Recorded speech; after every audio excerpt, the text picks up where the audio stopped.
All right, how's everybody doing today? Hotep, hey, this is Michael Imhotep, founder of the African History Network and host of the African History Network show. It is Sunday, November 3rd, 2024. And I wanted to come on and do a preview of an exciting new 12-week online history course that I teach called Ancient Kemet, the Moors, and the Ma'afa, Understanding the Transatlantic Slave Trade, what they didn't teach you in school. So this class is going to start up Saturday. It's going to start up Saturday, November 9th, 2024, 4 p.m. Eastern Standard Time. If you visit my website, AfricanHistoryNetwork.com, we have the information there where you can register for this online history course, and the class lesson plan is there as well. So I'm going to do an overview. We have cover about 200 slides in the class. There's 15 books that we reference. There are video clips, excerpts of interviews that I've done with some of our scholars. When you scroll down, you'll see the class lesson plan as well. So you can download this class lesson plan. Also, just click on the download button. All right. This content is PG-13, so you can use this with your children as well. It's not overly graphic. I don't do a lot of cursing or anything like that. Okay, so when we deal with the transatlantic slave trade, we have to understand that African people are the original people of North, Central, and South America, and came to this land prior to 1619. And I talk about this here in the class lesson plan. We give you a brief overview. There are 80 to 100 articles that we reference, 15 books, etc. We have to understand that African people have been in the land we call the United States of America going back at least 51,700 years ago. One of the books that I use is from my friend who's now an ancestor, Dr. David Imhotep, who wrote the book, The First Americans Were Africans, Documented Evidence. So if we look at this, I'm going to go to the slideshow here, go to the slides. And I've been teaching this class on and off since 2017. It has expanded a lot since I first started teaching in 2017. I've been studying history 34 years now. And many of you all have seen me on either Roland Martin Unfiltered or seen my show, the African History Network show. All right, so we can't start studying our history in slavery. Even when we study the transatlantic slave trade, we have to we can't start in 1619 or in the 1440s when the Portuguese get involved. We have to understand the history chronologically and deal with the 800-year occupation of Europe by the Africans known as the Moors, who entered the Iberian Peninsula, today known as Spain and Portugal, in 711 AD. Okay, from North Africa, coming from Morocco in 711 AD. And they're going to take the teachings from the Nile Valley region of Africa into Europe, and this is what's going to bring Europe out of the Dark Ages. Okay, so we also have to understand that African people are the original people of North, Central, and South America and have been in the land we call the United States of America at least 51,700 years ago. So we see an attack on the teaching of African American history. We saw that in Florida. We've seen it in other states like Oklahoma and Georgia that have passed laws that suppress the teaching of African American history, the history of slavery, the history of civil rights. And they say things like they don't want to make children feel guilty about what their ancestors have done, or teach subjects that make children feel sad and things of this nature. And this ties into also the book banning that we've seen coming from local school boards, but also these laws being passed at the state level, especially in former Confederate states, states that made up the Confederate States of America during the U.S. Civil War, 1861 to 1865. We've all heard about the College Board in Florida and how they rejected the African American studies class, the advanced placement African American studies class in Florida. This is an article from CNN.com. College Board hits back at Florida's initial rejection of advanced placement African American studies course and admits it made mistakes in rollout. We know that led to protests. in Florida, and also African American churches have organized in Florida to start teaching African American history in the churches. I actually did a broadcast of the African History Network show dealing with that. Okay, we've seen these laws at the state level also impact how African American History Month is celebrated in some of these states, because with these new laws, it causes a lot of times the laws are not written very clearly, and it causes apprehension from teachers because they're not exactly sure which topics they can teach and which topics they can't teach, and they don't want to lose their jobs as well. So we see a suppression many times in the celebration of African American History Month as well. This is an article from Axios.com. New rules are limiting how teachers can teach Black History Month. New rules are limiting how teachers can teach Black History Month. There was an article from USA Today that dealt with mock slave auctions, racist lessons, how U.S. history class often traumatizes, dehumanizes Black students. Okay, and this is a piece from this was from I think 2022. This article is from 2021. This article was from, and then you have another one from USA Today. Republican state lawmakers want to punish schools that teach the 1619 Project. Republican state lawmakers want to punish schools that teach the 1619 Project. So the 1619 Project coming from the New York Times and journalist Nicole Hannah-Jones. And remember, when Donald Trump was president, he attacked the 1619 Project as well. We're gonna talk about that in a minute. And then you have this piece from NBCnews.com. New Florida standards teach students that some Black people benefited from slavery because it taught useful skills. So this was dealing with the new social studies standards for middle school students, and there was a whole backlash behind that. We covered that here on the African History Network show as well. Now, one of our great Grandmaster Scholar Warriors, Dr. John Henrik Clarke, taught us that all history is a current event. Everything that has ever happened continues to happen in some shape, form, or fashion. So we go through and look at thousands of years of history. In the first class, we lay a foundation, because I know people are coming to conversations like this with different levels of understanding. So one of the things that we do, if we look here at the class lesson plan that's on our website, AfricanHistoryNetwork.com, we'll talk about Dinknesh, who Europeans call Lucy, who was Australopithecus afarensis, who dated back 3.2 million years ago, and she's known as the mother of all humankind. There's a global timeline of history that we use coming from blackpast.org. We talk about things like the Berlin Conference of 1884, 1885 as well, where these 11 European nations divide Africa up into colonies, okay? And the geographical boundaries that we see today in Africa largely comes from, is largely a result of the Berlin Conference of 1884 and 1885. I'm going to flip back over to the slideshow presentation here.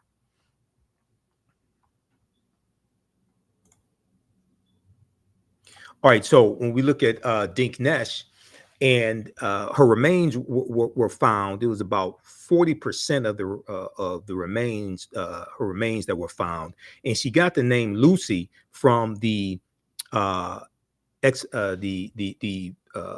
team that was working with Dr. Donald Johansen. She was found in 1974 in Ethiopia, and his team was listening to the song Lucy in the Sky with Diamonds by the Beatles, so they named her Lucy, okay? And anytime that I speak, I know I may say some things that are outside the circumference of some people's awareness. So just because you know everything that you know about what you know does not mean you know everything there is to know about what you know. There's still things that exist outside the circumference of your own awareness. I learned that from one of my teachers, Dr. Ray Hagins of the African Village. We also talk about Juneteenth some. Okay, now I've done a lot of presentations dealing with the history of Juneteenth, June 19th, 1865, the history leading up to that. And I've been on shows, everybody from Areva Martin's show, CNN legal analyst Areva Martin, KBLA 1580 AM out of Southern California, to Carl Nelson's show, WOLB out of Baltimore. I've been on Roland Martin Unfiltered, the African History Network show, etc. But this is an article from 2021 from the New York Times. Most Americans know little or nothing about Juneteenth poll finds, okay? And it found that about 60% of Americans knew little or nothing about Juneteenth. It found that African Americans knew more than most Americans. Now, more people have found out about Juneteenth since this poll was taken in 2021. But unfortunately, a lot of what people think they know about Juneteenth is false, because contrary to what is said in mainstream media, Juneteenth was not the last day of slavery. Okay, Juneteenth was not the last day of slavery. And also the Emancipation Proclamation did not free the slaves. We know that Maryland, Missouri, Kentucky, and Delaware were exempt from the Emancipation Proclamation, okay, January 1st, 1863. And the Emancipation Proclamation was put in place.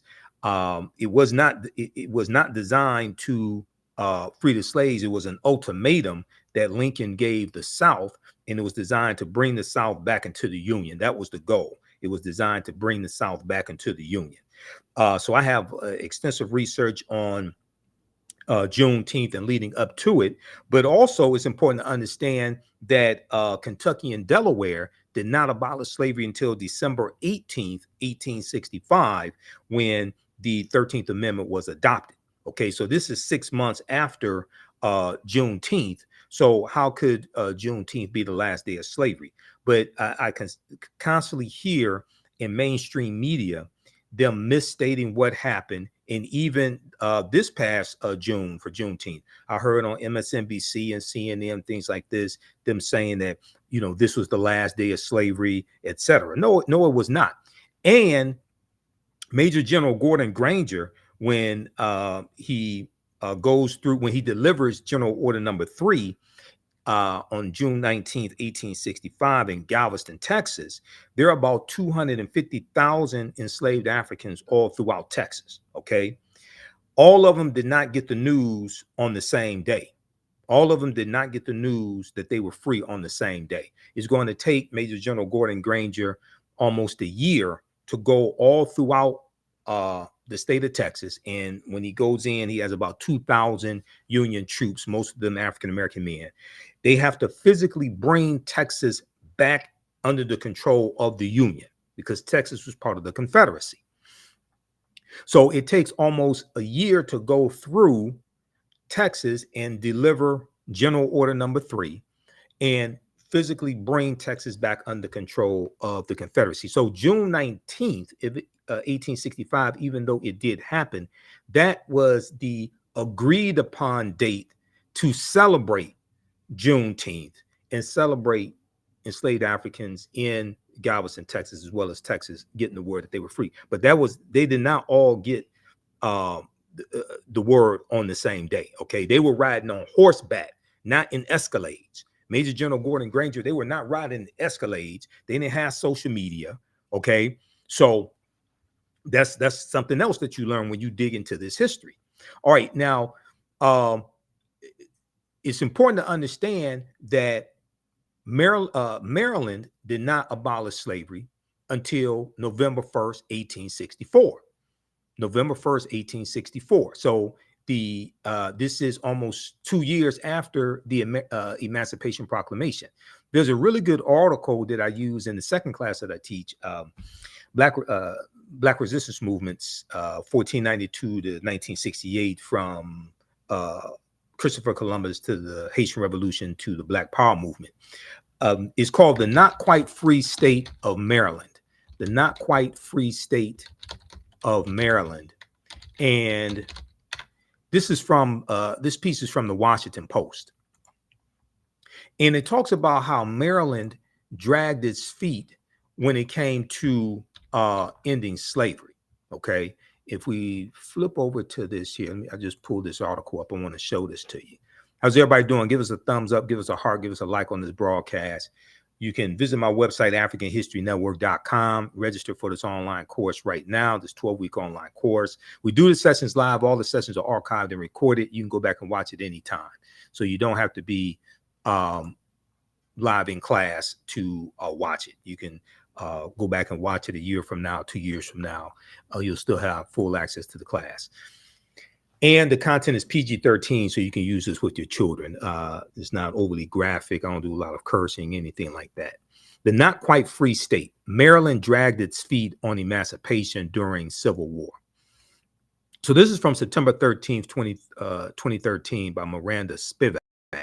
And very quickly here, it talks about how the Emancipation Proclamation, which freed the slaves in the state that had seceded, went into effect January 1st, 1863. Now, the states that had seceded is talking about the Confederacy, but the Union had no authority to dictate to the Confederacy anything, because those 11 states separated from the Union, starting with South Carolina, December 20th, 1860.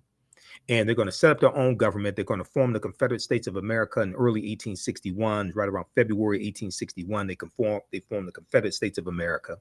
They set up their own constitution, their own monetary system. So the Union has no authority to dictate to them to do anything. The Emancipation Proclamation was a military strategy, stating that if those territories in rebellion against the Union did not come back into the Union by January 1st, 1863, that their slaves would be set free. Okay. And the preliminary Emancipation Proclamation was issued September 22nd, 1862. So as the article says, but Maryland didn't act until 1864. But Maryland did not act until 1864, when it held a referendum. And even then, the outcome wasn't at all certain. Even then, the outcome wasn't at all certain. And let me try to zoom in something for you on this. Okay. So it goes on to say the vote. So they had in Maryland, they put it on the ballot, okay, to determine whether or not they were going to end slavery. The vote tipped in favor of abolition only after the absentee ballots of soldiers fighting for the North were counted. The final tally was 30,174 in favor of freeing the slaves to 29,799 against it. Okay, so it barely passed. Okay, it barely passed. So on November 1st, 1864, Maryland's slaves were declared free only a few months before Congress would approve the 13th Amendment abolishing slavery. And we know the 13th Amendment is going to be adopted December 18th, 1865. Okay. Many blacks in Maryland had taken matters into their own hands by that time, either escaping to the district or enlisting in the Union Army, where they served as free men. Okay. And it's going to be early in December 1865 when the 13th Amendment is going to be ratified, when Georgia ratifies the 13th Amendment. When Georgia passes the 13th Amendment in their state legislature, then you need 3/4 of the state legislatures to ratify an amendment. That's the process of passing a amendment to the U.S. Constitution. Okay, it requires, and let me pull this up here from history.com as well. Here's a piece on this. The 13th Amendment ratified December 6, 1865, when Georgia ratified the 13th Amendment.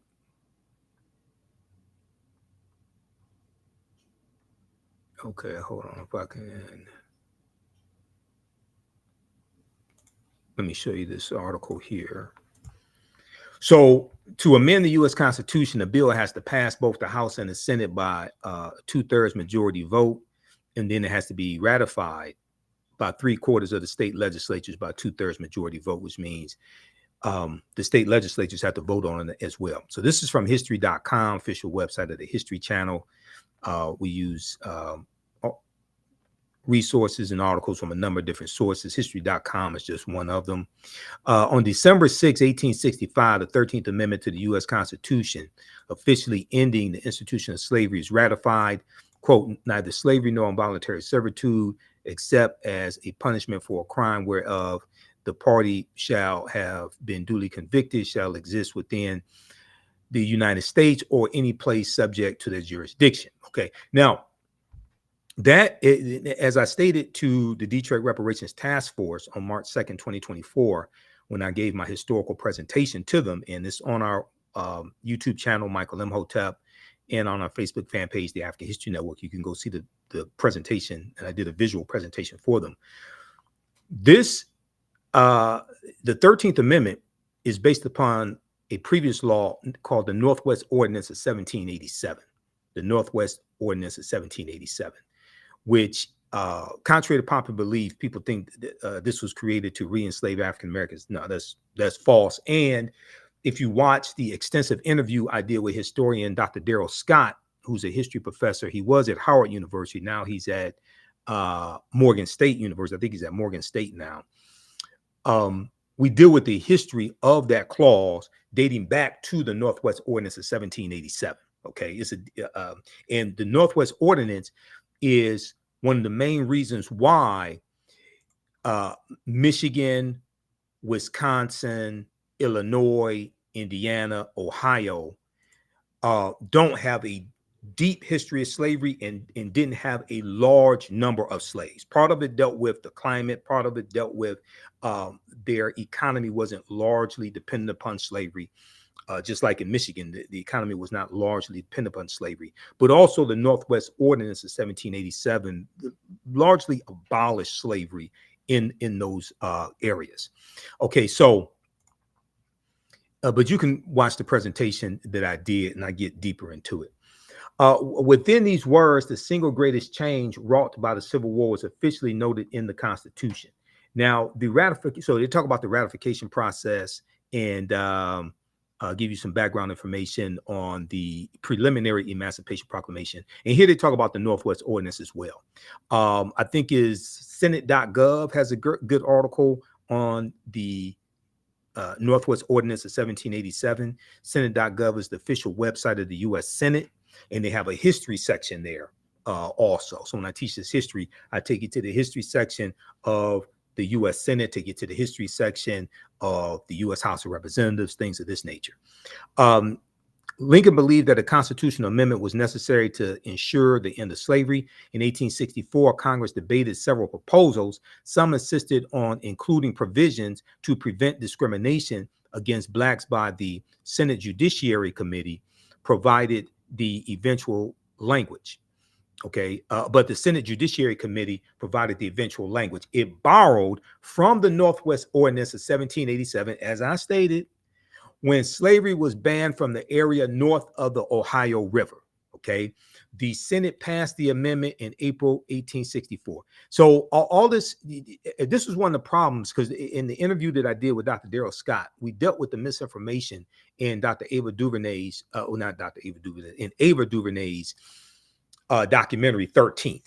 And I saw the documentary when it came out, and I did a presentation here in the Detroit area at Nandy's Knowledge Cafe dealing with the origins of the war on drugs, going back to 1875 and Chinese men working on the railroads, being the anti-opium laws in San Francisco dating back to 1875. But I talked about the origins of Richard Nixon's war on drugs, because Richard Nixon declared his war on drugs, President Richard Nixon, June 17th, 1971. Okay, and we dealt with, why marijuana was made illegal going back to 1937, and Harry J. Anslinger, who was the first chairman of the Federal Bureau of the National Narcotics Bureau, the Federal Bureau of Narcotics, Harry J. Anslinger, 1937. All of that, we dealt with all that history. Okay, so, but the premise of the documentary 13th by Ava DuVernay is that you know, the 13th Amendment re-enslaved African Americans, things of this nature because of the loophole. That's false. And if you watch the interview that I did with Dr. Daryl Scott, and we're going to re-air that here on the African History Network. If you watch that interview, we got deep into that history and showed how it was false. And when people repeat that misinformation, they usually don't talk about the Northwest Ordinance of 1787 because they don't understand this history. But that's something that I explained to the Detroit Reparations Task Force dealing with this conversation. Okay, when Georgia ratified the 13th Amendment on December 6, 1865, the institution of slavery effectively ceased to exist in the United States. And then it was adopted December 18th, 1865. But Georgia became, I think it was the 27th state to ratify the 13th Amendment. So you can check this out here at history.com, which is the official website of the History Channel. 13th Amendment ratified December 6, 1865.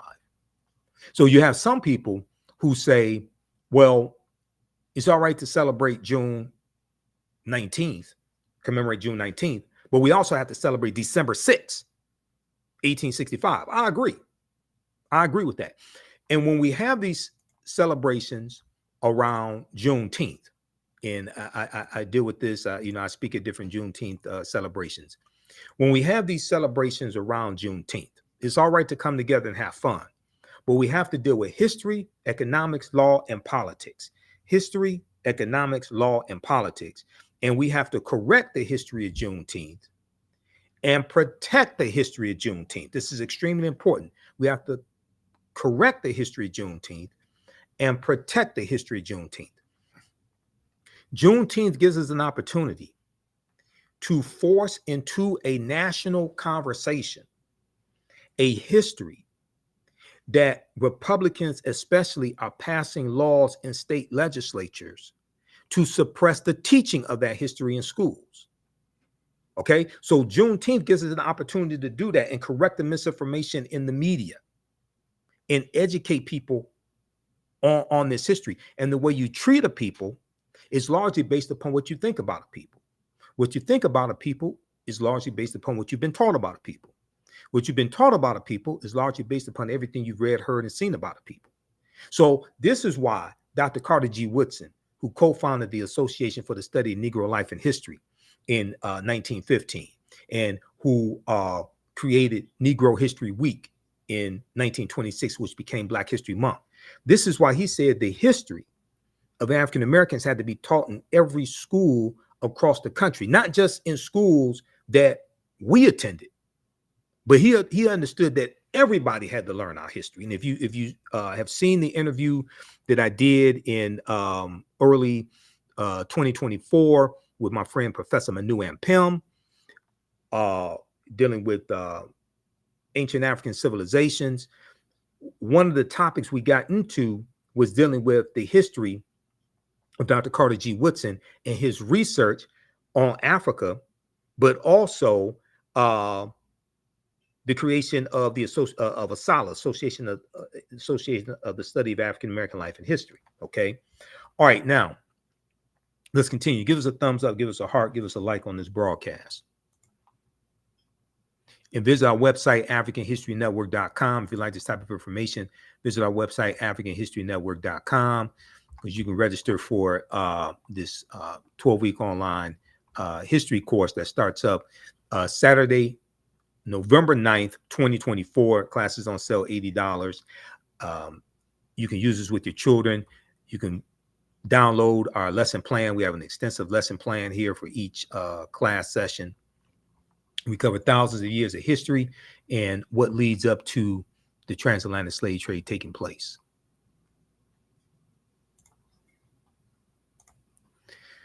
All right, let's continue here. I'm going to go back to the PowerPoint presentation.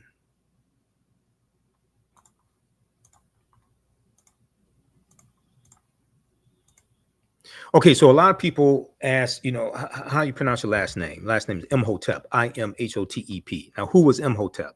Imhotep was one of the greatest people that ever lived in human history. He was a high priest, a physician, an architect. He was a designer of the step pyramid at Saqqara for Nasubiti Zoger, or Pharaoh Zoger, in the Third Dynasty. He was known as the world's first multi-genius. Okay. He lived somewhere circa 3000 BC. You'll see some estimates 2700 BC to 3000 BC, somewhere around there. Okay. This book here by Dr. Malefi Keti Asante, who I also interviewed in 2023, my friend Dr. Malefi Keti Asante, who's a history professor at professor of African American Studies at Temple University in Philadelphia. He's a prolific author of dozens of books dealing with Africa and African American history. This is one of his books here. We use this in the class, The Egyptian Philosophers, Ancient African Voices, from Imhotep to Akhenaten. Okay, this right here. So you don't have to buy any of these books to follow along in class. We show you excerpts on the screen. If you want to have them for your own personal library, that's fine. The Egyptian Philosophers, Ancient African Voices, from Imhotep to Akhenaten. Now, Imhotep means he who comes in peace in the ancient Medu Neter language. And he was known as the world's first multi-genius. Now, these are two famous statues of Imhotep. Okay. So this is Imhotep, and this is not Imhotep. In the 2001 movie, The Mummy Returns, the villain's name was Imhotep. And you have this Arab Eurasian looking actor, Arnold Vosloo, who portrayed High Priest Imhotep in the movie The Mummy Returns. Okay. Consequently, many of our children think that one of our greatest ancestors was evil and not of African descent. Okay, so he was a high priest in the movie, and he was a villain. Okay. Now here's a picture of the step pyramid that Imhotep was the architect of. Now, also, this is why we have to be so guarded of the type of imagery and information that we allow our children to consume. Okay, because as Dr. Linda Jeffries, one of my teachers, says, whoever controls the images controls the self-esteem, the self-development, the self-worth of the people. Here's a picture of the step pyramid at Saqqara, who Imhotep was the architect of. Now, this was a early form of pyramid building called a mastaba, a flat bench pyramid, the mastaba, okay, which is different than the pyramids of Khufu, Khafre, and Menkaure that are more sloped and it's a more intricate design. So we talk about the BC and AD dating system, as well as CE, Common Era, and before the Common Era as well. There's a concerted effort to get away from the Christian-based dating system, which was popularized by the Venerable Bede, an English monk named Bede, B-E-D-E, in 8th century, in 8th century Common Era AD. There's a concerted effort to get away from that. All right, now, the 1619 Project, everybody has heard about the 1619 Project. And as I said before, Donald Trump led an attack on the 1619 Project. And then he created, when he was president, he created the 1776 Commission, the 1776 Commission that put out a non-historical, ahistorical view of history. Luckily, President Joe Biden disbanded the 1776 Commission when he became president, and he took down that report that they had at whitehouse.gov. All right. But what a lot of people don't know, and I've done some presentations in the past before about this, much of what we've been told about Virginia's first Africans, August 20th, 1619, is wrong. Okay. And contrary to popular belief, African people were here in the land we call the United States of America, going back at least 51,700 years ago. Now, this is not saying Native Americans didn't exist, anything like that. No, that's not what I'm saying. I'm saying there were African people here before the people who we call, there were African people here before the people who we have been taught to call Native Americans. All right. We'll get to that in just a minute. So this is a historical marker at Fort Monroe in Virginia, and it notes the arrival of the first Africans in Virginia. This is from the Virginia Department of Historic Resources. There's a good article from VirginiaMercury.com from August 11th, 2019, called Much of What We've Been Told About Virginia's 1619 First Africans is Wrong. Much of what we've been told about Virginia's 1619 First Africans is wrong. And, you know, when we had that 400 year anniversary or commemoration in 2019, I did a series of interviews with Dr. Leonard Jeffries, Professor James Small, Dr. Wade Nobles, and Dr. David Imhotep. Okay, so those are on our YouTube channel, Michael Imhotep. I'm gonna dig into our archives and edit those and rebroadcast those also, because I have hundreds of shows that I've done over the past 14 years that I've been doing the African History Network show. Some interviews I've forgotten about, some topics I discussed that I've forgotten about, and I go through and see the videos on YouTube or on Blog Talk Radio, etc. In my archives. I was like, wow, I totally forgot about that. But most of them I do remember. So there's a good article from the Washington Post that deals with 1526. And this is something I talk about in my lectures, how people will talk about 1619, but they won't discuss 1526 because the Spanish were taking Africans into the territory we call South Carolina and Georgia, the South Carolina, Georgia area, 93 years before 1619, 93 years before 1619. There's a good article from the Washington Post called Before 1619, There Was 1526. The mystery of the first enslaved Africans and what became the United States. And in this article, it talks about how Spanish explorers brought 100 slaves to a doomed settlement in South Carolina or Georgia. Within weeks, the subjugated revolted, then vanished. Okay. I want to pull up the article from the Mercury News. I want to pull that one up because I hear a lot of people saying that Africans first came to this land in August 20, 1619. Okay. And even though that did happen, usually they don't talk about the fact that this was our land stolen from us and we were here going back at least 51,700 years ago. I'm going to come to that in just a minute. But let's look at this article here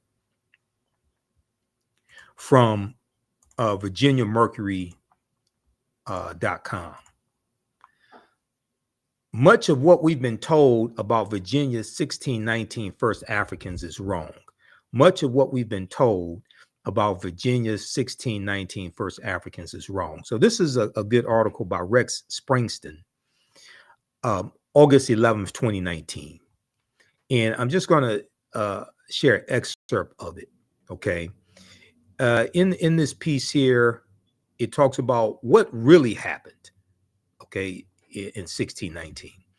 In late July or early August that year, historians say 2 English privateers, pirate ships, little more than pirate vessels, but operating with government sanction, attacked an overcrowded Portuguese slave ship en route to Veracruz in the Gulf of Mexico and stole about 60 enslaved Africans.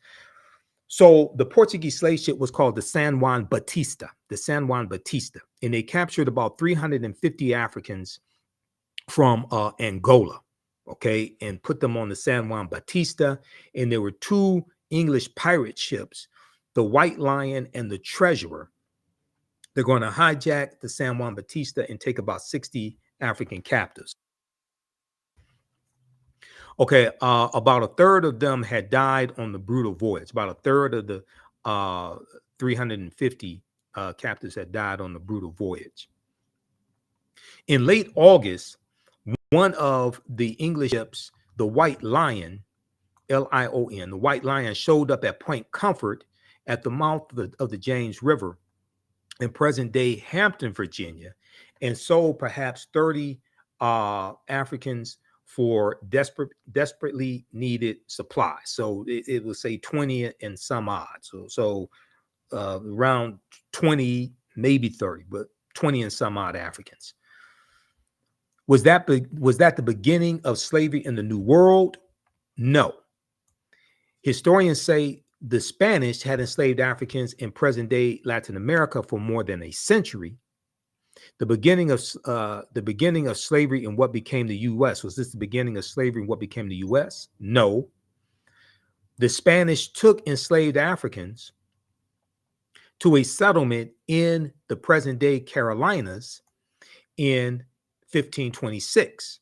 Okay, the Georgia, South Carolina area in 1526, as I just stated. That's 93 years before 1619. These African slaves rebelled and the settlement failed. Also, the Spanish took African slaves to St. Augustine, Florida, which, unlike the Jamestown colony in Virginia, still thrives.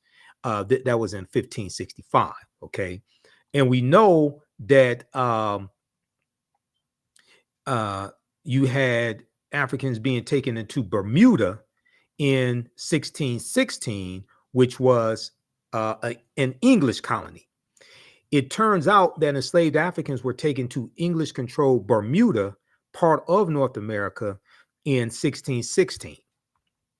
So that's 3 years before, even though that's not part of the contiguous United States, but that was an English colony. That's 3 years before 1619.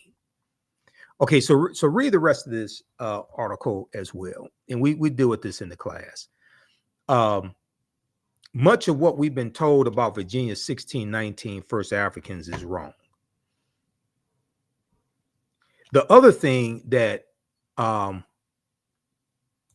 lot of people don't understand is that codified slave laws did not exist in any of the 13 colonies, or what would become the 13 colonies, in 1619.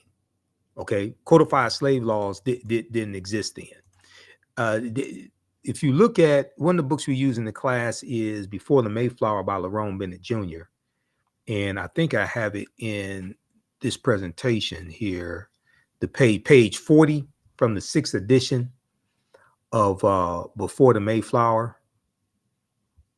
And if I don't have it, I'll pull it up. Let me see here. Where is that? Okay, it's later in the presentation right here. Let me show you this. Let me go to this page here. So this is chapter 2 of Before the Mayflower by Lerone Bennett Jr., 6th edition, page 40. And one of the things he's talking about is how the history of how slavery evolves in the 13 colonies and what will later be the United States. The way it evolves is not the way we think it happened, is not actually how it happened. Okay.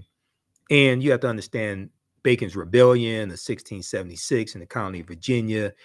And then around 1681 or so, 1680, 1681, they start using the term white in widespread usage to denote these Europeans, because before that they were referred to as Englishmen or Christians, etc. And this is designed to break up the alliance between poor European indentured servants and poor Europeans and African people, enslaved African people, free African Americans.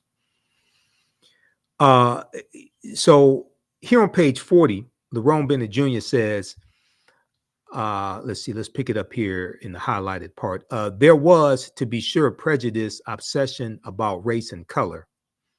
I'm saying there was, to be sure, prejudice then, but it was largely English class prejudice, which was distributed without regard to race, creed, or color. There were also, needless to say, prejudiced individuals in the colony. But, and this is the fundamental difference between prejudice and racism, their personal quirks and obsessions were not focused and directed by the organized will of a community. Their personal quirks and obsessions were not focused and directed by the organized will of a community. The basic division at that juncture was between servants and free people. And there were whites and blacks on both sides of the line, servants and free people. Of all the improbable aspects of this situation, the oddest to modern blacks and whites is that white people didn't seem to know that they were white. White people didn't seem to know that they were white. It appears from surviving evidence that the first white colonists had no concept of themselves as white people. The legal documents identified whites as Englishmen and or Christians. Englishmen and or Christians. The term white, with its burden of arrogance and biological pride, developed late in the century as a direct result of slavery and the organized debasement of blacks. The same point can be made from the other side of the line. For a long time in colonial America, there was no legal name to focus white anxiety. The first blacks were called blackamoors, Moors, Moors, Negers, Negers, and Negars, Negars. The word Negro, a Spanish and Portuguese term for black, did not come into general use in Virginia until the latter part of the century, the latter part of the 17th century, which are the 1600s. Okay, so this is from page 40 of Before the Mayflower by Lerone Bennett Jr. Okay, and then you have to understand Bacon's Rebellion also to understand this, and we deal with Bacon's Rebellion in the class as well. And actually, let me show you this here. Okay, I have it. I forgot that I have. I scanned this and have the PDF. So this is what I show you in class. I'll show you. I'm gonna zoom in. I'll go through this again. I'm gonna zoom in on this. Okay, so you should be able to see this better. Sorry about that. Okay, so this is from page 40 of Before the Mayflower by Lerone Bennett Jr., 6th edition. Okay.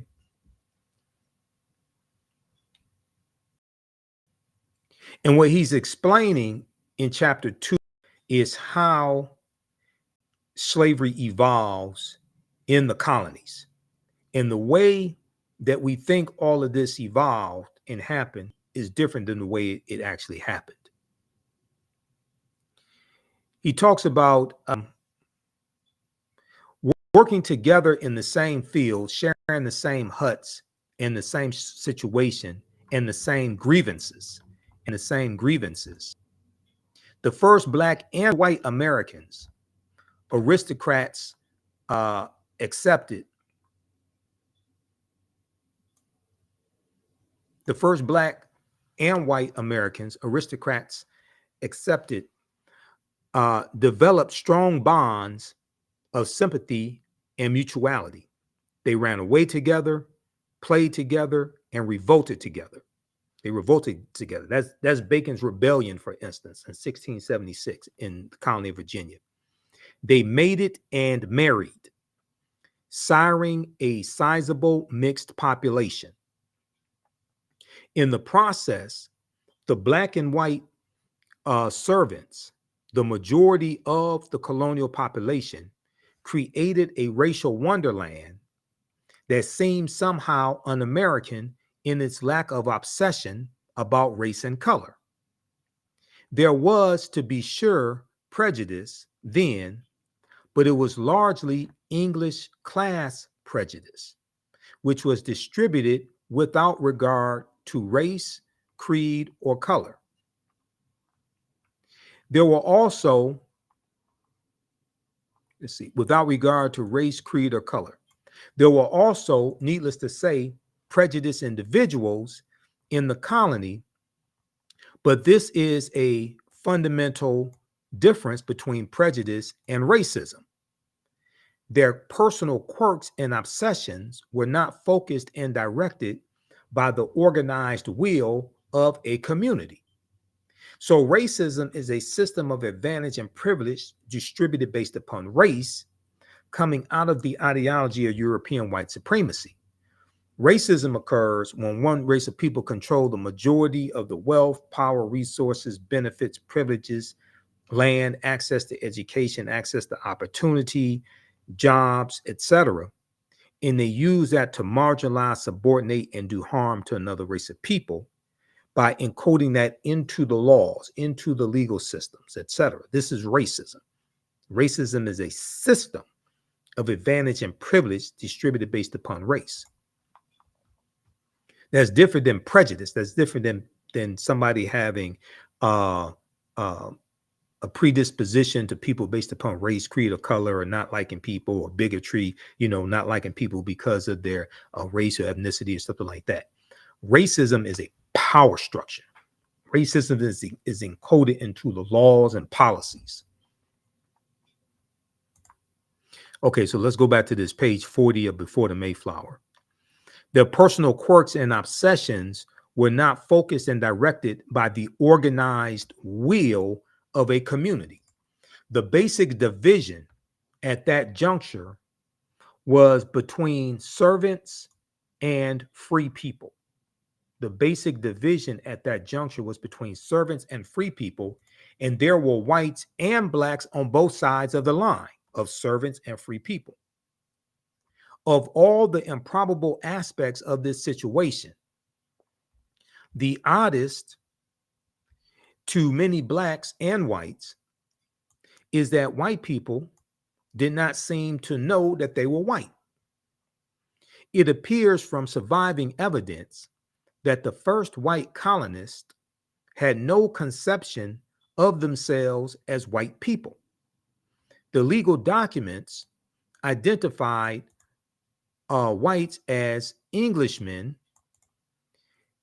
and or Christians. Englishmen and or Christians.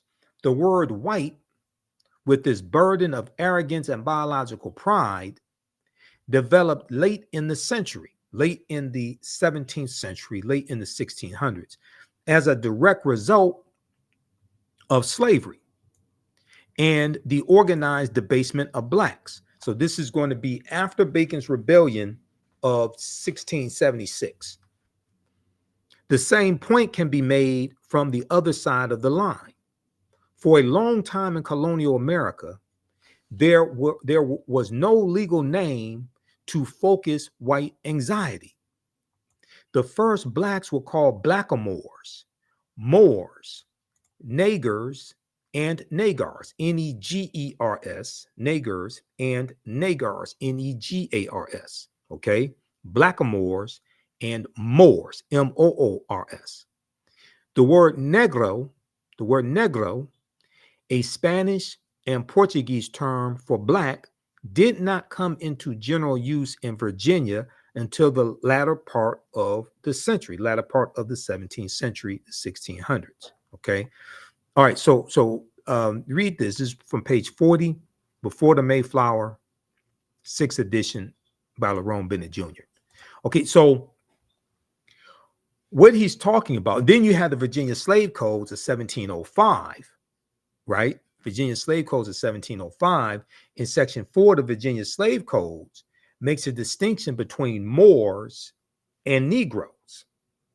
The Virginia Slave Codes of 1705. When we look quickly here at Bacon's Rebellion, there's a good article from the History Channel on this, and it deals with, and I've talked about this in my classes as well, it deals with them burning down the town of Jamestown, Virginia.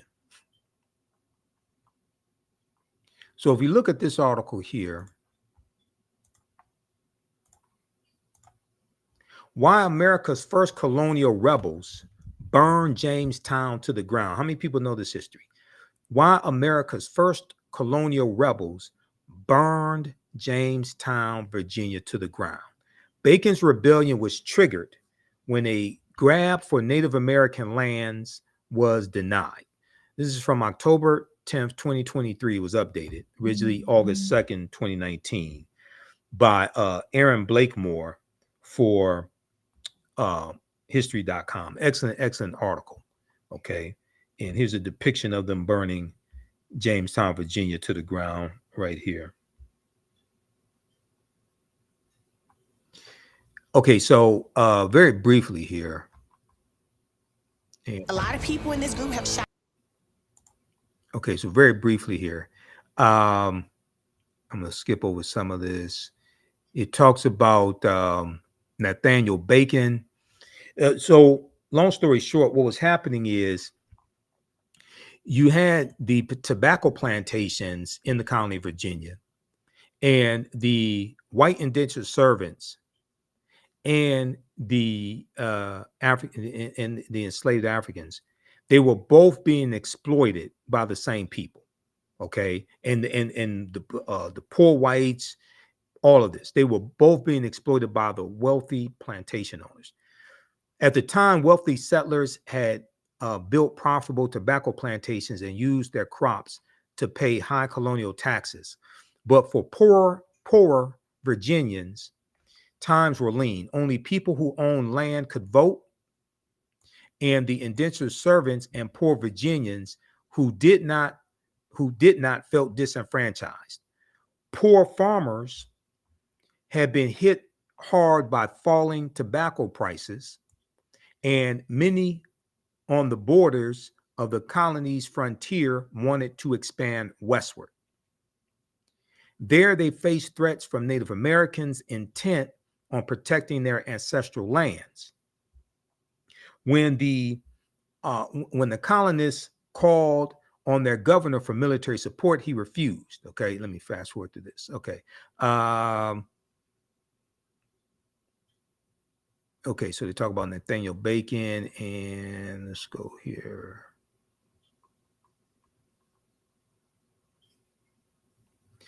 Bacon declared a rebel by Virginia governor.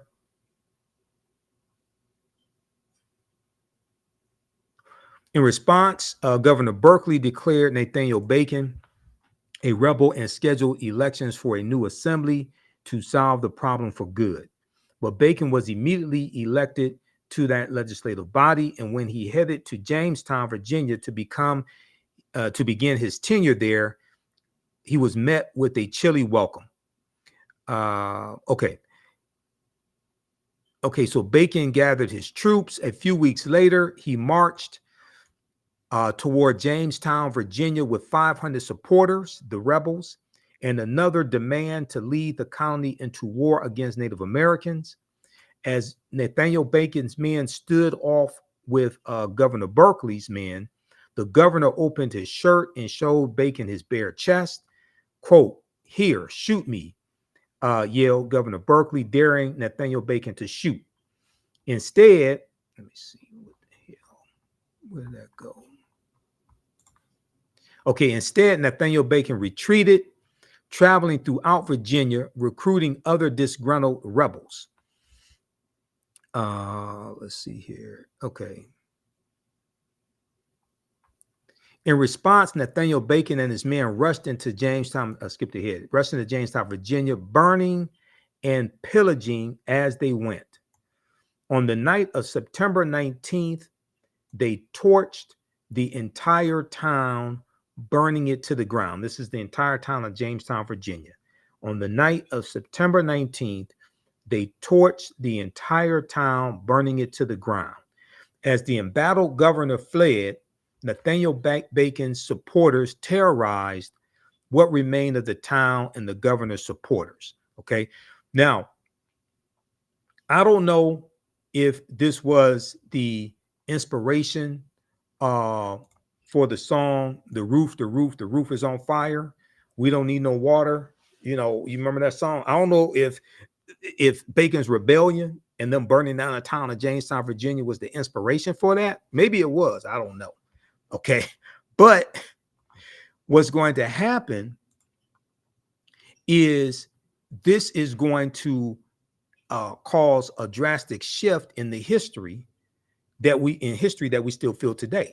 How Bacon's rebellion planted the seeds of race-based slavery. In the aftermath of the rebellion, white planters reacted with alarm to the anger they had seen among the Black Virginians who had joined Bacon's rebellion, because they realized the white indentured servants, poor whites, enslaved African Americans, free African Americans, they all realized that they were being oppressed by the same people, the wealthy elite there in Virginia, the tobacco plantation owners. They realized they had a common enemy, and they all united against their common enemy. Quote, the planters had not been able to control this rowdy labor force of servants and slaves, end quote, historian Ira Berlin told PBS.org, Public Broadcasting System. But soon after Bacon's rebellion, they increasingly distinguished between people of African descent and people of European descent. They enact laws which say that people of African descent are hereditary slaves. So it's going to be after Bacon's rebellion that they're going to institute what we call chattel slavery, in that you are enslaved for perpetuity. Prior to that, as I stated earlier, codified slave laws didn't come into existence until 1641 in colony of Massachusetts. Okay, and then other colonies are going to adopt it. You know, and prior to that, you were an indentured servant for 3 to 5 years, something of that nature, right? So this whole thing is going to evolve. Bacon's rebellion is going to expedite this, and it's going to cause a shift. And then you're going to have the Virginia Slave Codes of 1705. Okay, now planters feared that their white indentured servants could do. They feared what their white indentured servants could do, so they slowly eliminated the system of indentured servitude, relying instead on enslaved Black people, enslaved Africans, to work their plantations. Also, in about 1680 in England, the economy in England improves, so there is a declining amount of people willing to come to the colonies to enter into indentured servitude as well. So you start having a labor shortage. Okay, so now they're shifting more towards African people for slave labor, and they're developing more laws surrounding slavery. Planters feared what their white indentured servants could do, so they slowly eliminated the system of indentured servitude, relying instead on enslaved African people to work their plantations. Backlash from Bacon's rebellion is credited with helping kick off the racial distinctions that defined the colonies and the United States that followed. And we're still dealing with the consequences of the backlash to Bacon's rebellion to this day. Okay, read the rest of this article here. Okay, why America's first colonial rebels burned Jamestown to the ground. Okay, this was Bacon's rebellion. The article could be subtitled "The roof is on fire," you know, but I guess they didn't want to. I guess they didn't like that title. I told them that's what you should call it, but I guess they didn't like that. So it is what it is. Okay. All right. How's everybody doing? Give us a thumbs up, give us a heart, give us a like on this broadcast. You can register for this 12-week online history course that I teach at our web. You can register at our website, AfricanHistoryNetwork.com. We deal with thousands of years of history and what leads up to the transatlantic slave trade taking place. And then we go through and analyze the transatlantic slave trade as well.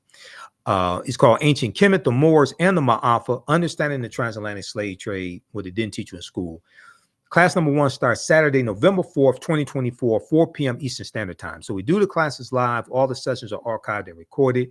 You can go back and watch it anytime, okay? Click right here to register here for it. You can use this content with your children as well. I would say it's PG-13. It's not overly graphic. We won't do a lot of cursing, anything like that. It's interactive. You can ask questions. We have a live text chat. You can see me, I can't see you, so you don't have to worry about, you remember during COVID and everybody was on Zoom going to work, and you're at home, you got your pajama bottoms on, but you got a suit on top or something like that, or a blouse on top. Okay, so you can wear whatever you want to wear. Okay, I don't take attendance in the class, anything like that. Download the class lesson plan here as well. I'm going to post a link here. So you can register for the class. It's at our website, AfricanHistoryNetwork.com. Also, follow me on our Facebook fan page, The African History Network, The African History Network. My YouTube channel, Michael Imhotep, Imhotep. And on Instagram, Michael Imhotep as well. You can also, if you want to support us through Cash App or PayPal, you can do that also. You scroll down the page, we have our Cash App information, $ the AHN show through Cash App and through PayPal, paypal.me/the AHN show. We added information here, information about the African History Network show, Sundays, 9 p.m. 11 p.m. Eastern Standard Time. But here's our Cash App information, $ the AHN show, SHOW. When you go to it, it'll say Michael and show my picture there, most likely. You click on the link. It takes you to our Cash App QR code. Okay, so you can scan that. These are some fake African History Network Cash App accounts. There's 5 that I have identified. I don't know what Cash App is doing. I'm still trying to get them to shut these fake African History Network Cash App accounts down. Like this one here says, the AHN show, SHO. Ours is the AHN show, SHOW. So they've been stealing money from us. Here's you can click on this link. That's our link for PayPal also. Okay. All right, let's continue here.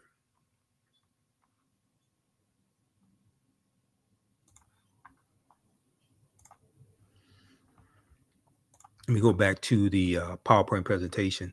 So I want to go to this clip here of Dr. David Imhotep. And I showed this in class. This is from, I think this is about 2011. Dr. David Imhotep was on he was interviewed by WKRP in Cincinnati. Okay. So we deal with, a lot of you have seen the interviews I've done over the past few years with Dr. David Imhotep, who wrote the book, The First Americans Were Africans, Documented Evidence, and his follow-up book, The First Americans Were Africans, Revised and Expanded. We know he became an ancestor in late 2023. But his book deals with 713 footnotes. It's backed up by 7 peer-reviewed articles. And on page 14 of his book, he talks about how evidence of an African presence 51,700 years ago in a campsite in Allendale County, South Carolina, was discovered by Dr. Albert Goodyear, who's an archaeologist at the University of South Carolina. They found 13 different types of evidence that thoroughly document an African presence in the land we call the United States of America, going back at least 51,700 years ago. So they found artifacts, architecture, campsites, carvings, Egyptian writings, footprints in lava, genetic M174D haploid groups dealing with DNA and genetics, linguistics, paintings, skulls, skeletons, structures, and tools. They found 13 different types of evidence thoroughly documented in African presence. This right here is a picture of Dr. Albert Goodyear. This is an article that came out 20 years ago, November 18th, 2004, from ScienceDaily.com. ScienceDaily.com. The name of this article is New Evidence Puts Man in North America 50,000 years ago. Okay. And an excerpt of the article from ScienceDaily.com. And this is a scientific website. They have all types of archaeological discoveries, scientific discoveries, things of this nature. An excerpt from the article says, radiocarbon tests of carbonized plant remains where artifacts were unearthed last May along the Savannah River in Allendale County by University of South Carolina archaeologist Dr. Albert Goodyear indicate that the sediments containing these artifacts are at least 50,000 years old. Okay, indicate that the sediments containing these artifacts are at least 50,000 years old, meaning that humans inhabited North America long before the last ice age. So these humans were the short-statured Africans known as the Khoisan. Okay, the short-statured Africans known as the Khoisan that come from Southern Africa. An October 2012 genetic study published in Science magazine found that the Khoisan in Southern Africa are the oldest ethnic group of modern humans, with their ancestral line originating about 100,000 years ago. The Khoisan, formerly called by the derogatory term Bushmen, are genetically unique, and no other currently known population had separated so early from our common modern human ancestor, according to the report. So this is an article from Science magazine. Now here are two Khoisan sisters. These are the short-statured Africans. The Khoisan live mainly in Southern Africa, in territories spanning Botswana, Namibia, Angola, Zambia, Zimbabwe, and South Africa. They are largely divided into two groups: hunters and gatherers, known as the Sans people, or Sans people, and keepers of livestock, known as the Khoi people. Okay, Sara Baartman, Sarta J. Baartman, was Khoisan, okay, also known as Hottentot Venus, and you know she was sexually exploited in England in the 19th century.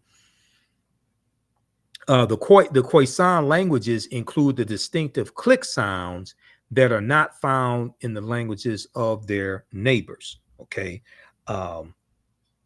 there's an article from AtlantaBlackStar.com called 5 Ethnic Groups That Prove the First Humans Were Black, and it talks about the Khoisan.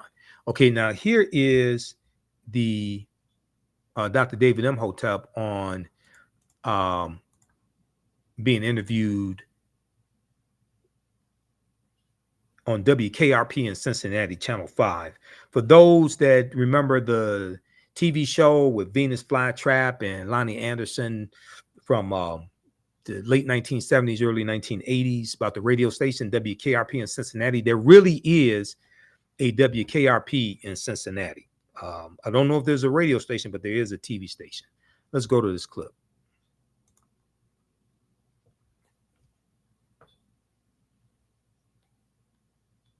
WKRP in Cincinnati.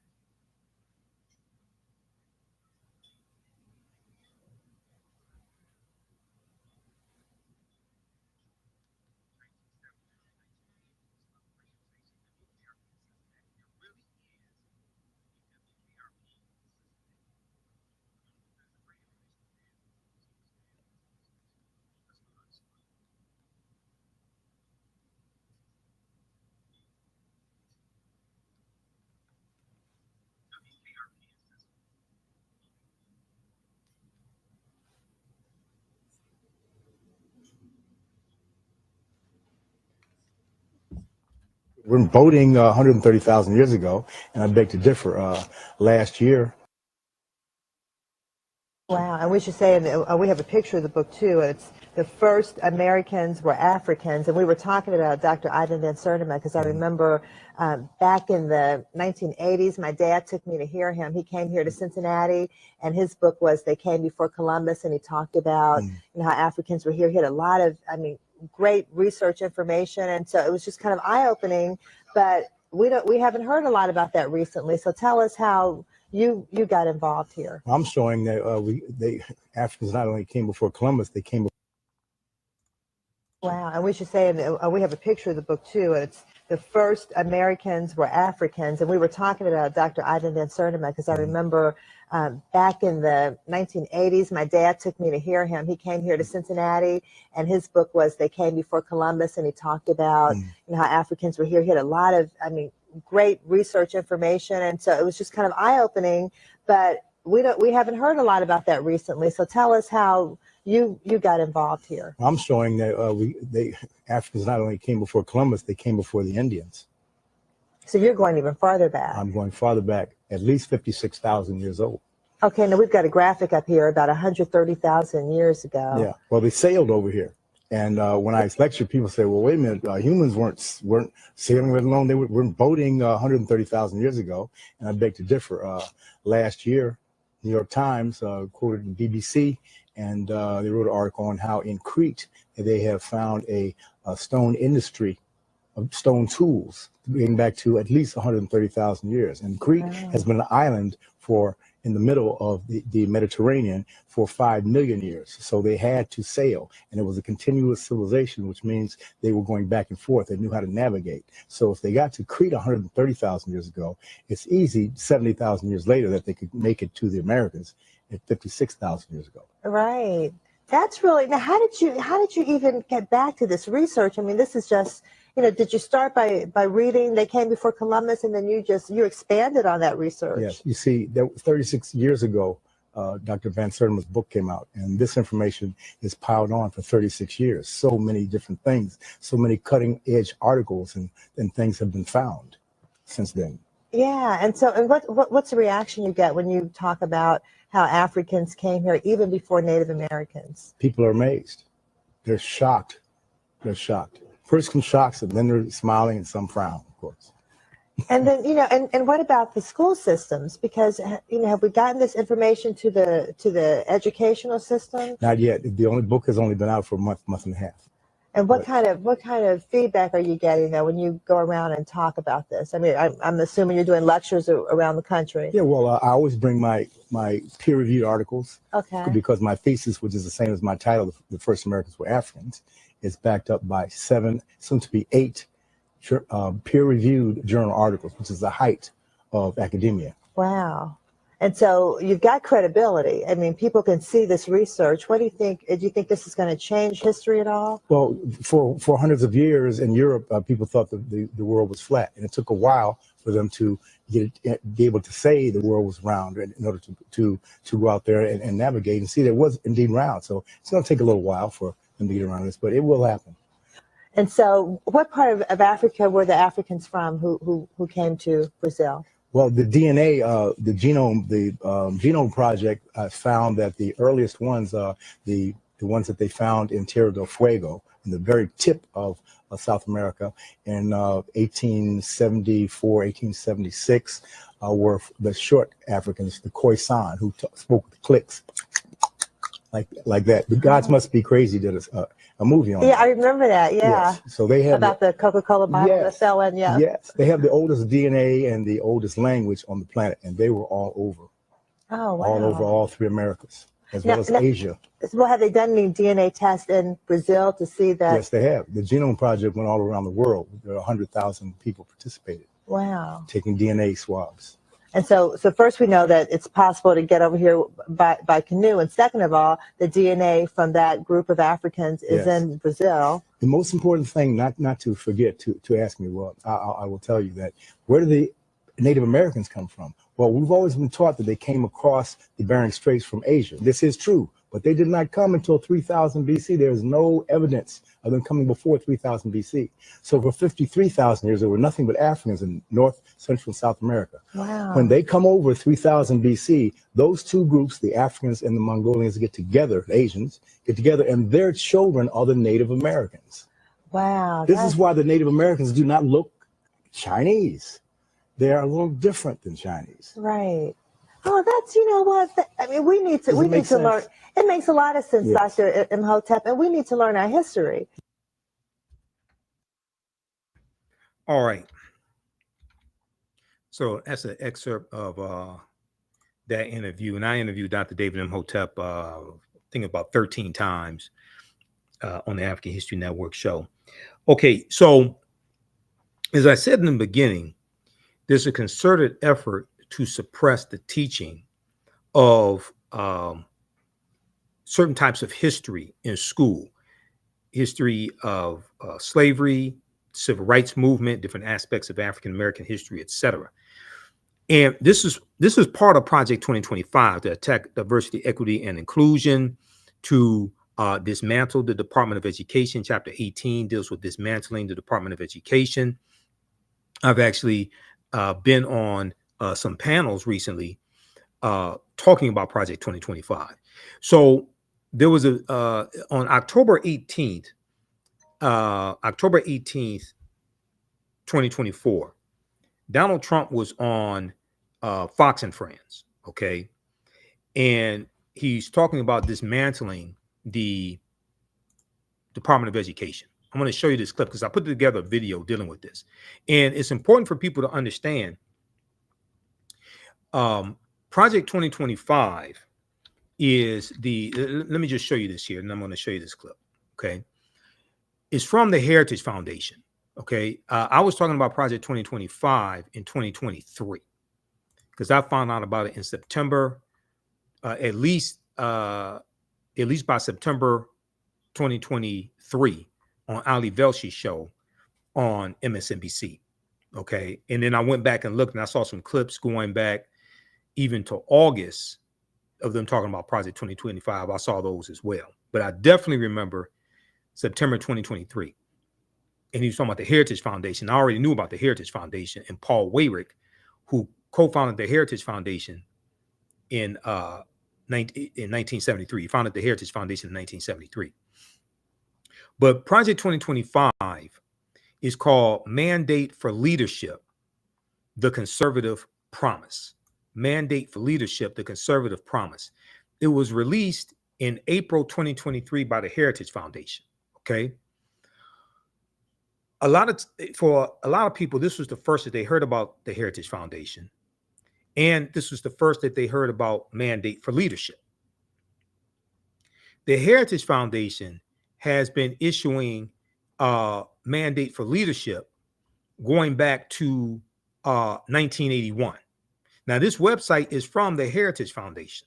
Just so you know, you can scroll all the way to down to the bottom at project2025.org.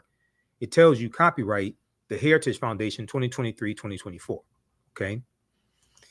So the Heritage Foundation has been issuing their Mandate for Leadership going back to 1981 and for the Reagan administration. And they talk about how the Reagan administration adopted 64% of the policies that they of the policy proposals that they made. That is on page, I think, 885 of Project 2025. And let me switch over, because when you go to this website, you can actually download a PDF of Project 2025. You can download the full, it's a PDF of the full 922 pages.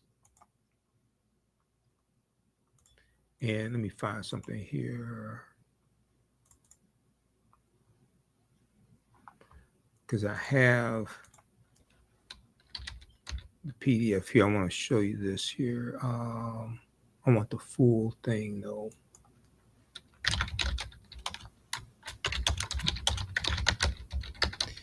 What happened was the Reagan administration adopted 60% of the policies from Project 2025, from Mandate for Leadership in Reagan's first term. And let's see here.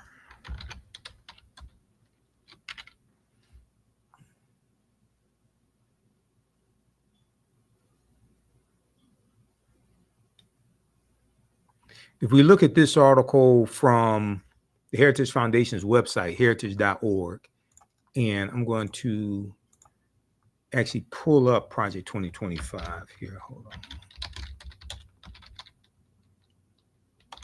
I'm going to pull up the actual PDF.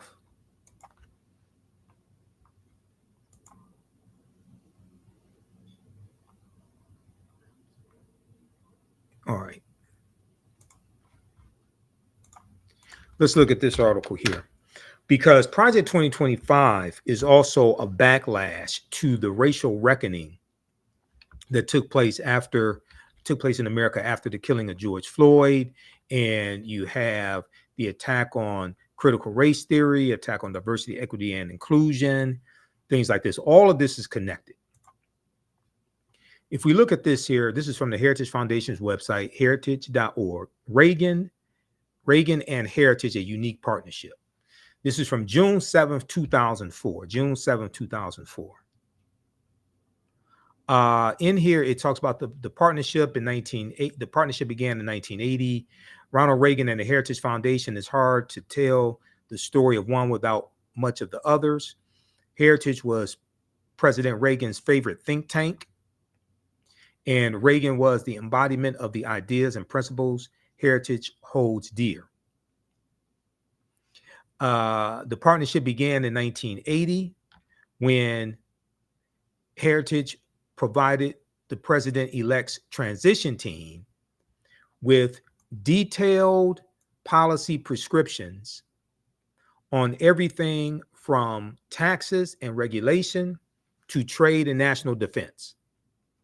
The published version of these recommendations, the 1,100-page Mandate for Leadership, was described by United Press International back then as, quote, a blueprint for grabbing the government by its frayed New Deal lapels and shaking out 48 years of liberal policy, end quote. The Heritage Foundation has been putting out their policy platform called Mandate for Leadership, the Conservative Promise, for over 40 years, going back to 1981. Project 2025 is the latest version of Mandate for Leadership, the Conservative Promise. Now, a lot of people found out, especially a lot of African Americans found out about this in July 2024 when Taraji P. Henson talked about it at the BET Awards and told everybody to look it up, Google it. That night, Project 2025 searches were trending on Google. But the Heritage Foundation, a right-wing think tank founded in 1973 by Paul Weyrich, has been crafting policy for Republican administrations for over 40 years.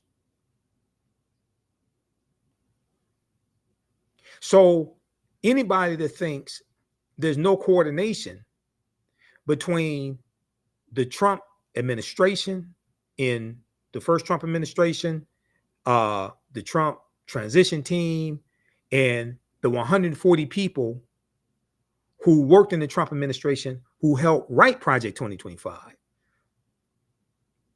as well as Donald Trump. He didn't write Project 2025, but he knows about it. He knows about their policies.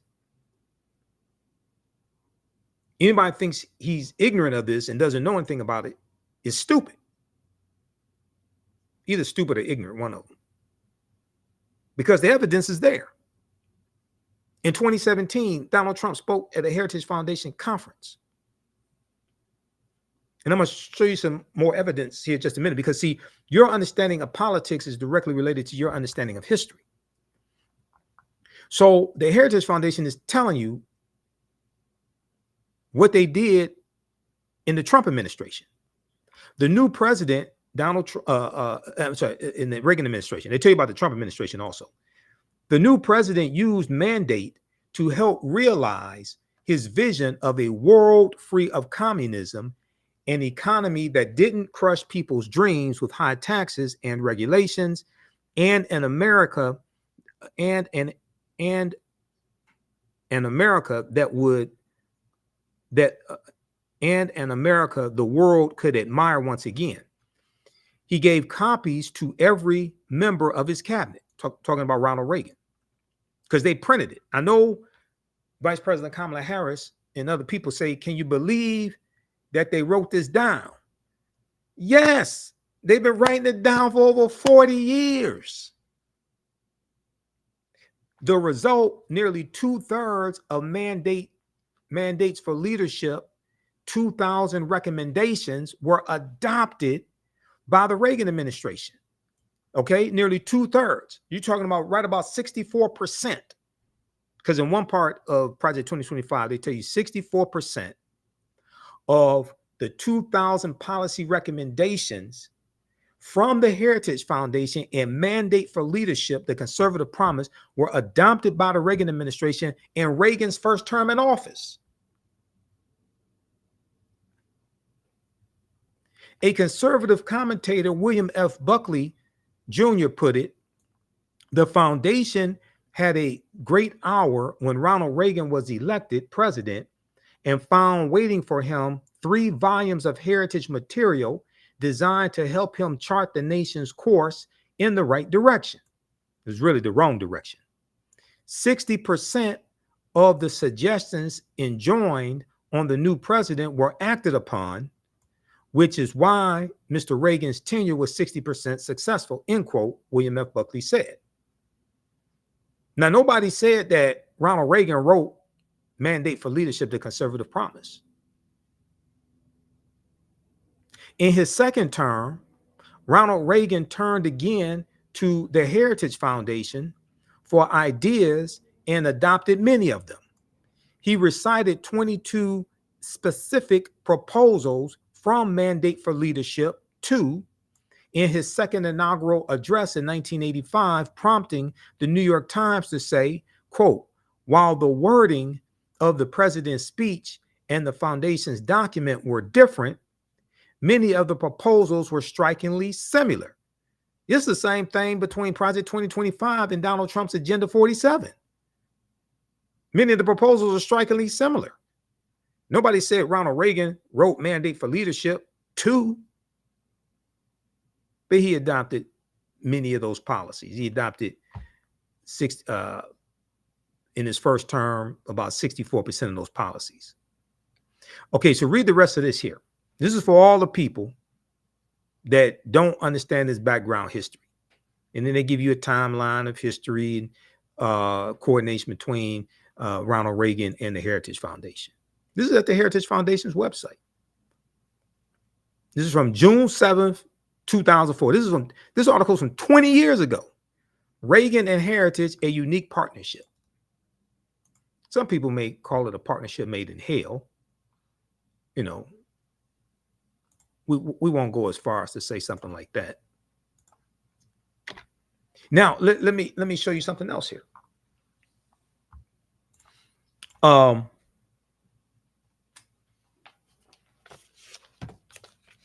I want to show you this piece here.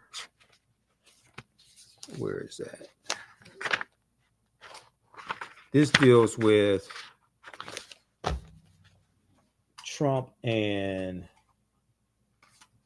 Project 2025. Where is that?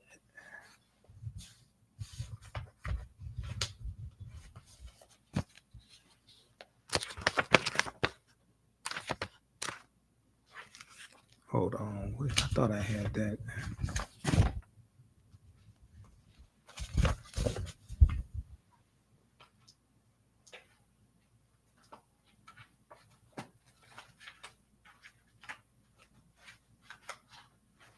Hold on, let me find this. I thought I had it here with the other ones.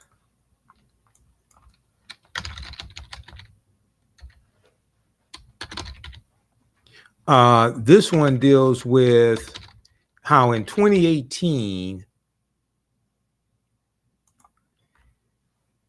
it talks about Trump adopting policies from the Heritage Foundation. Hold on.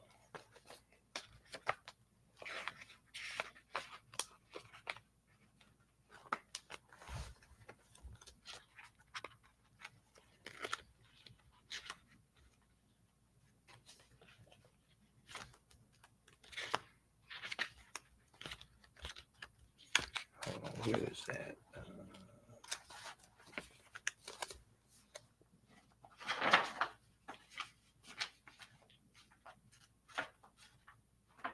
Thought I had it here with my Heritage Foundation articles.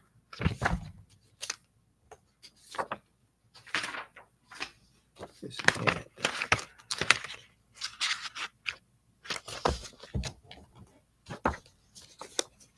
So I want to show this to you.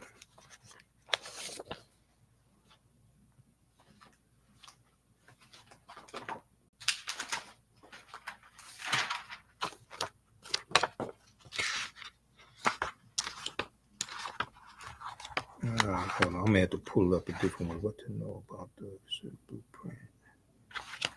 It is Heritage. What is that? Hold on, let me find it a different way. Here is Project 2025.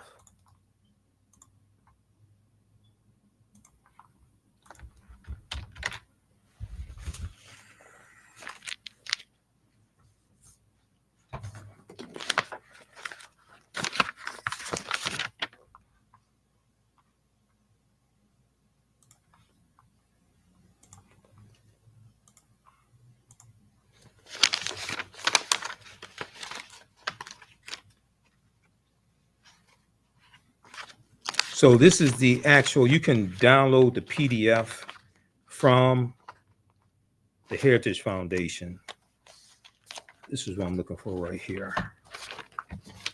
And you see it's called Mandate for Leadership, the Conservative Promise, just like the other versions that they've been doing for over 40 years are called Mandate for Leadership, the Conservative Promise.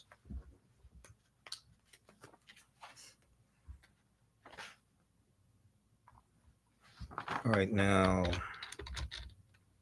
I want to go here. I think it's page 885.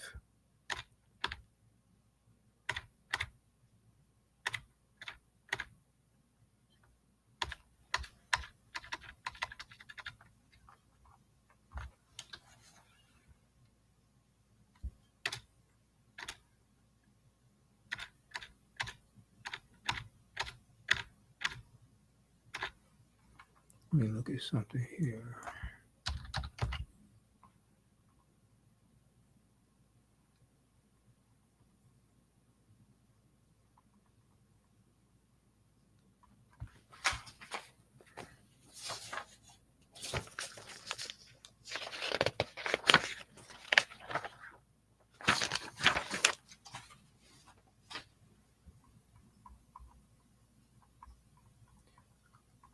Just a second, let me try to find this.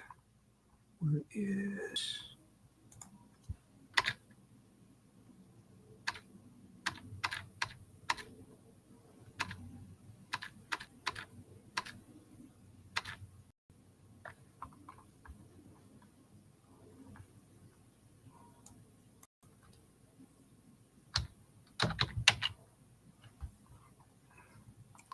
I have to come back and try to find that. And I think I printed that stuff up too. But I'm not sure which page that is.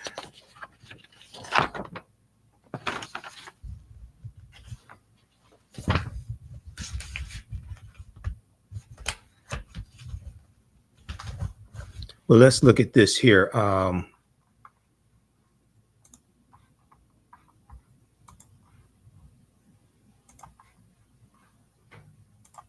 The article I was looking for is called Trump Administration Embraces Heritage Foundation Policy Recommendations.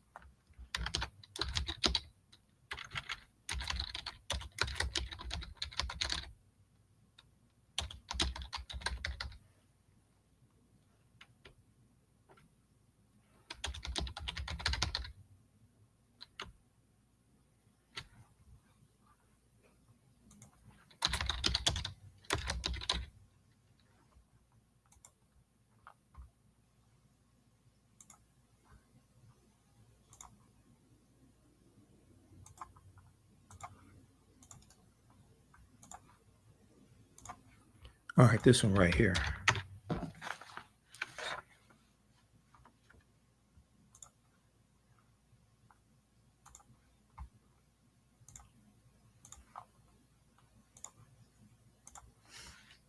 Okay, so this is from January 23rd, 2018.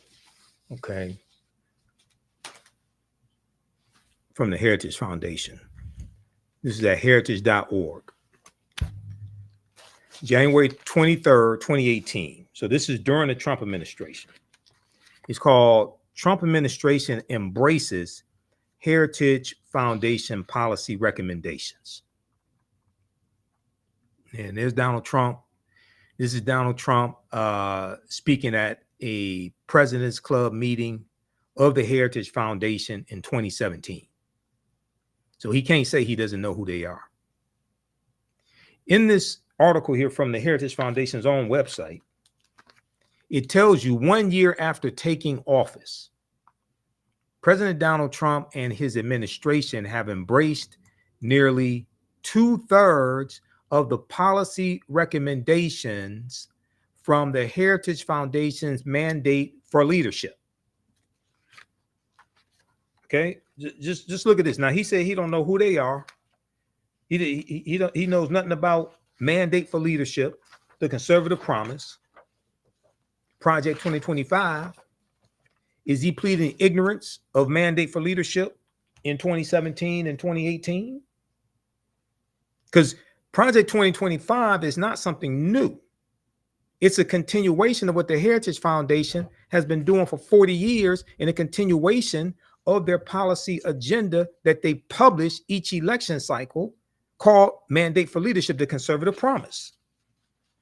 Okay, people act like this is just something like brand new that fell out the sky. No, you don't understand the history behind this. The Mandate for Leadership series includes 5 individual publications totaling approximately 334 unique policy recommendations. Now, this is in 2018, during the Trump administration. Analysis completed by Heritage Foundation determined that 64% of the policy prescriptions were included in Trump's budget, implemented through regulatory guidance, or under consideration for action in accordance with the Heritage Foundation's original proposals. Now, are we supposed to believe that's all a coincidence and he don't know nobody? He knows nothing? This is in 2018. They're telling you what happened in 2017. The Heritage Foundation, at their own website, the same people who put up Project 2025, which is called Mandate for Leadership, the Conservative Promise, they're telling you what they did in 2017 with the Trump administration. Analysis completed by Heritage Foundation determined that 64% of the policy prescriptions were included in Trump's budget, implemented through regulatory guidance, or under consideration for action in accordance with the Heritage Foundation's original proposals. Okay, now check this out. Quote, President Trump had an extraordinary successful first year, they're talking about 2017, says Thomas Binion, Director of Congressional and Executive Branch Relations at the Heritage Foundation. Quote, he put a conservative on the Supreme Court and he enacted historic pro-growth tax reform. They're talking about the $2 trillion tax cut for the millionaires and billionaires, and 83% of the benefits went to the top 1%. That's what he's talking about. This analysis demonstrates the lesser known policy success that his administration has been fighting hard to enact, end quote. They got this clip here from Fox News, okay, Fox Business.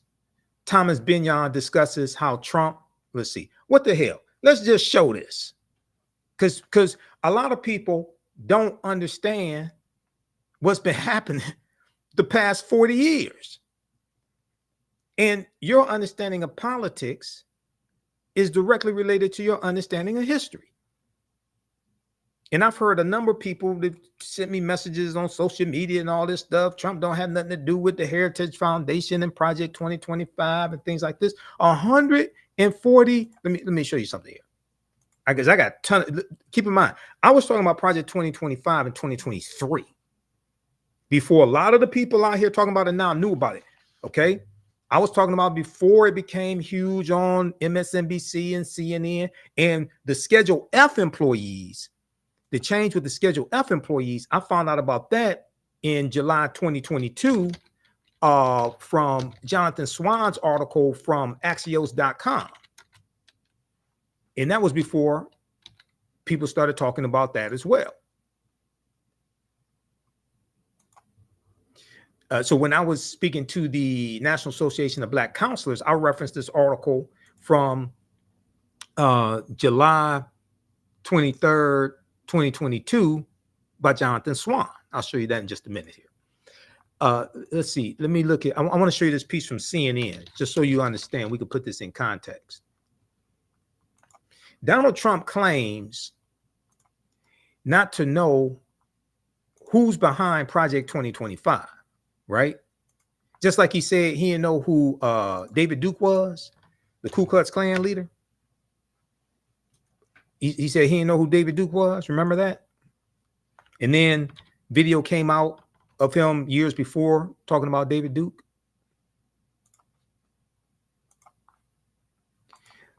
This is a good article from CNN.com.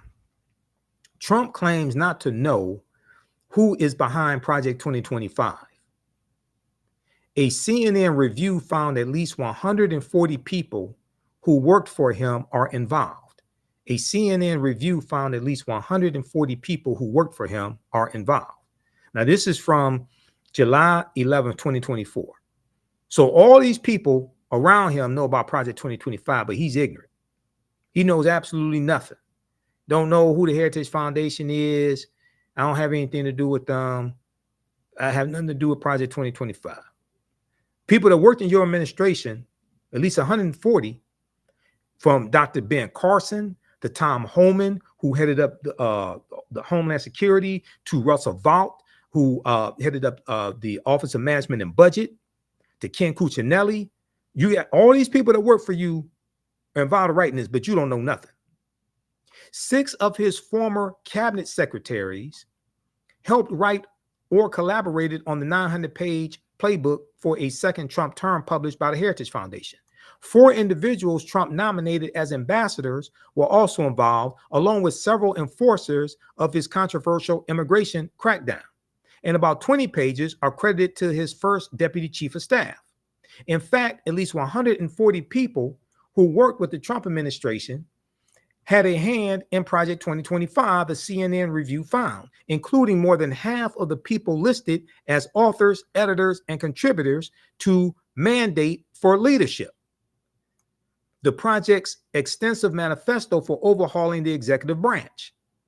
Dozens more who staff Trump's government hold positions with conservative groups advising Project 2025, including his former chief of staff, Mark Meadows, and longtime advisor, Stephen Miller. These groups also include several lawyers deeply involved in Trump's attempts to remain in power, such as his impeachment attorney, Jay Sekulow, and 2 of the legal architects of his failed bid to overturn the 2020 presidential election, Cleta Mitchell and John Eastman. Now, all these people are involved, but he don't know nothing. To quantify the scope of the involvement from Trump's orbit, CNN reviewed online biographies, LinkedIn profiles, and news clippings for more than 1,000 people listed on published directories for the 110 organizations on Project 2025's advisory board, as well as the 200 plus names credited with working on Mandate for Leadership. Overall, CNN found nearly 240 people with ties to Project 2025 and to Donald Trump, covering nearly every aspect of his time in politics and the White House, from day-to-day foot soldiers in Washington to the highest levels of his government. The number is likely higher because many individuals' online resumes were not available. Read the rest of this here.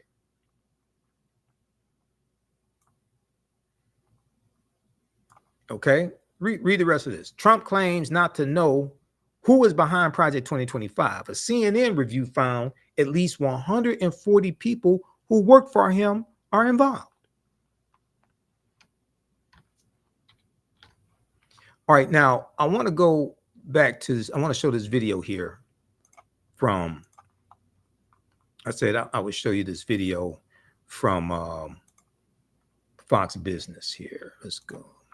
Year in office than Ronald Reagan did in his first year with respect to conservative agenda. In fact, the conservative group made this determination based on its own agenda of policy recommendations of which President Tom Binion from the Heritage Foundation. Okay. And okay, let's go to this. Year in office than Ronald Reagan did in his first year with respect to conservative agenda. In fact, the conservative group made this determination based on its own agenda of policy recommendations of which President Trump embraced 64%. President Reagan embraced only 49%. So has President Trump become the new gold standard of conservatism? With me now to discuss Madison Jesse Otto, Washington Times columnist, also National Coalition for Trump advisor, and Tommy Binion, Heritage Foundation, Congressional and Executive Branch Relations Director. Tommy, so the Heritage Foundation has the Mandate for Leadership, 5 individual publications, 334 unique policy recommendations, and President Trump took up 64% of them in his budget. Does that make him the new gold standard of conservatism? Absolutely. President Trump is a conservative president. And also, this analysis shows that he's a very active president. He's adopted many of these recommendations and pushed them forward and accomplished many of them. It's things like the Paris Climate Change Agreement. It's things like repealing Barack Obama's net neutrality regulations. Those types of things, these are sort of under-the-radar accomplishments, under-the-radar policies that he's pursued. And yes, they're conservative, and yes, they're good for the country, and this analysis gives him credit for that. You know, Madison, and a lot of the things that we have on the list there really angered the left progressives in the mainstream media, getting out of the Paris Climate Accord, repealing net neutrality. President Trump took a lot of heat of those. Yeah, you know, Charles, what an incredible year for conservatives, and I imagine that we're going to have 3 to 7 more incredible years under President Trump. You know, a lot of people looking back were on the fence, conservatives specifically, concerned about some of the things that he said, but you cannot judge him by what he said, but by what he does. He's always been someone that planned to back up his words with actions. That's exactly what he did. We look at the Supreme Court. That's why a lot of people end up coming over the fence, jumping to the side and voting for him. And when he's talking about making an impact long term, let's look at the federal district courts and let's look at the federal appellate courts. I mean, this is places where he's going to have an effect long after his presidency is over in the world of conservatism. Madison, do you think then that ultimately people should say, hey, forget about the rhetoric and the occasional tweet that may be distasteful, if you will, and look at the achievements and the direction we're going? That ultimately is what matters? Oh, absolutely, because guess what? These words and silly tweets that people agree or disagree on and bicker about aren't going to affect people's lives, but these policies and these decisions that he's making in the Oval Office are going to affect our lives not only now, like I said, but for decades to come. And so I think that's what people need to keep in mind, and I think that's what they will keep in mind when we go to the midterms in 2018 and we look at back, you know, to 2016. They were on the fence hoping this would happen, and it did happen. So I think they're going to do that in 2018 and 2020 as well. Tommy, I know it's a badge of honor, but some people may say Approximately 70 former Heritage employees either work for the Trump transition team or are now part of the administration. Is that too much influence by one particular organization? No, I don't think so. That's absolutely a strategy of the Heritage Foundation to better the country. The individuals, the researchers, the smart people here at the Heritage Foundation have a passion for this country. They're patriots, and they went to work in the administration to make the country a better place. I don't think that's a knock against Heritage or too much influence at all. And yes, it's those 70 individuals and the president and the rest of his administration that enacted and adopted these policies.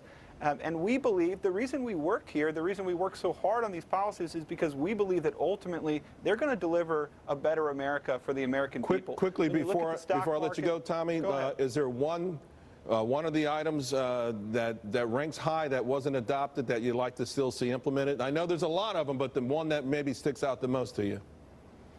Repeal and replace Obamacare. It's got to go. Healthcare is too expensive. That depends on the Congress. The president's leading on it, but it's got to happen. Thank you both very, very much. Appreciate it.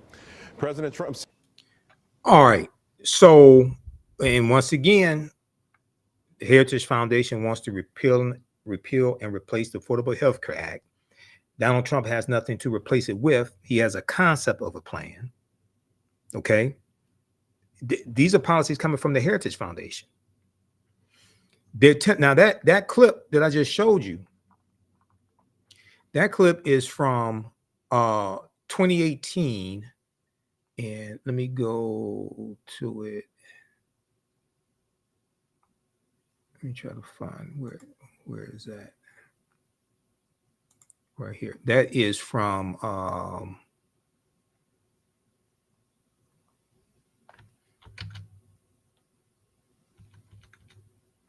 let me see. Hold on. I have all these tabs open.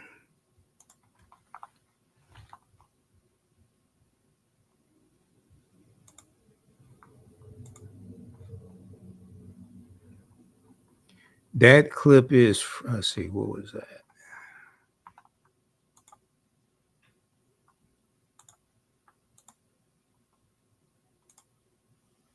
I know it's from 2018.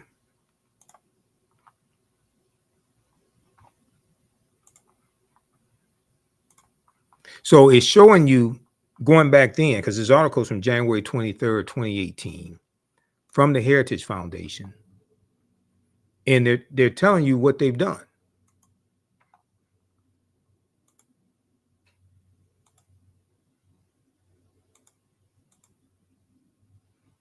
Okay, right here. So let's see. Let me look at that. That is, and I'll give you the name of that clip. Okay, so that is from January 25th, 2018. Right here. That's on the Heritage Foundation's website. I mean, their YouTube channel right here. So the name of that clip, Tommy Binion, Binion, discusses how Trump has embraced 64% of heritage policy recommendations on Fox Business. Okay, that's at Heritage Response Room, one of their YouTube channels. And that is from January 25th, 2018. So they're showing you the coordination between the Heritage Foundation and the Trump administration adopting 64% of the policy recommendations from Mandate for Leadership, the Conservative Promise. Okay, now Project 2025, as I've said, that's just the latest version of Mandate for Leadership, the Conservative Promise.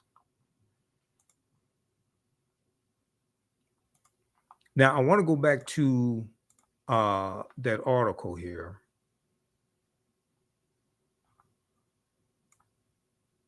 This one right here from January 23rd, 2018, from the Heritage Foundation's website. Trump administration embraces Heritage Foundation policy recommendations. January 23rd, 2018, right? And they're talking about what happened during the first year of the Trump administration. Now, if you scroll down past the video, it says Heritage Foundation research analysts began developing the policy recommendations in 2016 during the presidential campaign with the following principles in mind: free enterprise, limited government, individual freedom, traditional American values, and a strong national defense. I'm not sure what traditional American values they're talking about. I mean, this is a guy who had sex with a porn star, cheated on all his wives, committed business fraud, committed sexual assault. What? And then later, you know, he incited the coup January the 6th, and his supporters assaulted over 140 police officers. I'm not sure what American values, traditional American values, are talking about. But it goes on to say, with approximately 70 former Heritage Foundation employees working for the Trump transition team or as part of the Trump administration, the policy recommendations coming from Mandate for Leadership, the Conservative Promise, have served as guidelines for reducing the size and scope of the federal government through specific and detailed actions. Okay, so then it goes on to say the first Mandate for Leadership was released in January 1981, containing policy proposals of reform that would make government more efficient and effective. President Ronald Reagan distributed Heritage's book at his first cabinet meeting. Quote, as President Biden did in the 1980s, Tom Binion said, President Trump has embraced the comprehensive recommendations made in the Mandate for Leadership. These achievements have led to economic growth, a stronger national defense, and a restoration of the rule of law. So, Project 2025 is called Mandate for Leadership, the Conservative Promise. Trump knows about Mandate for Leadership, the one during his presidency. He's ignorant of this one, and it's from the same people. And at least 140 people that work for him wrote it. Over the past several months, now keep in mind, this article is from January 2018. Over the past several months, Heritage Foundation's executive branch relations staff reviewed the 334 policy recommendations and met with senior administration officials in the several agencies.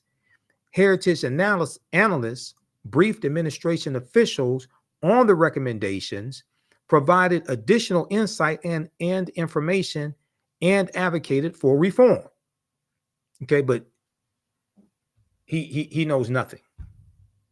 And it goes through and shows some things that the Heritage Foundation got enacted from Mandate for Leadership under the Trump administration. Now, as President Obama said on the campaign trail, the fond economy that people remember was actually the Obama-Biden economy, because they saved the economy, brought us out of the recession, created 11.3 million jobs. They handed over a healthy economy to Donald Trump, 75 consecutive straight months of private sector job growth under Obama-Biden. They handed over a 4.7% unemployment to Donald Trump, and the employment rate kept going down. But it wasn't something that Trump did. He didn't create that economy. That was Obama-Biden that did that, starting out with the American Recovery Act in 2009, which was an $831 billion bill that had stimulus checks in there. Obama didn't put his signature on the stimulus checks. It jump-started the economy and created 10 years of private sector job growth. And under President Obama, you had 75 consecutive months of private sector job growth. So research that. All this history is connected. Your understanding of politics is directly related to your understanding of history. Okay, let me go back to the PowerPoint presentation in the preview of this class. How you all like this type of information? We left off talking about Dr. David Imhotep, but then got into this discussion here because this deals with history as well. And You can visit our website, africanhistorynetwork.com, africanhistorynetwork.com, and you can register for this 12-week online history course that I teach. Class number 1 starts up Saturday, November 9th, 2024, Ancient Kemet, the Moors, and the Ma'afa, Understanding the Transatlantic Slave Trade, what they didn't teach you in school, okay? We deal with thousands of years of history what leads up to the transatlantic slave trade taking place. We deal with some of the attack on the teaching of history in schools, especially African-American history. You can download the full lesson plan here. Click on download, register right here for it as well. You can use this information with your children. I would say the content is PG-13. It's not overly graphic. We don't do a lot of cursing or anything like that. The 200 slides that we reference, 80 to 100 articles, 15 books that we reference. I show you the excerpts of the books on screen, so you don't have to buy any of them if you don't want to. You can get them for your personal library, but you don't have to buy the books to follow along in class. I'll show you video clips of interviews I've done with some of our scholars as well, like Professor James Small, Professor Kabahai Watakamane, Anthony Browder, who wrote Nile Valley Contributions to Civilization, which is one of the books that we use in the class, and Runoko Rashidi, as well as others. And my copy of Nile Valley Contributions to Civilization is around here. I think it's on the bookshelf. Put on the bookshelf. Right here. Yeah, Nile Valley Contributions to Civilization by Tony Browder.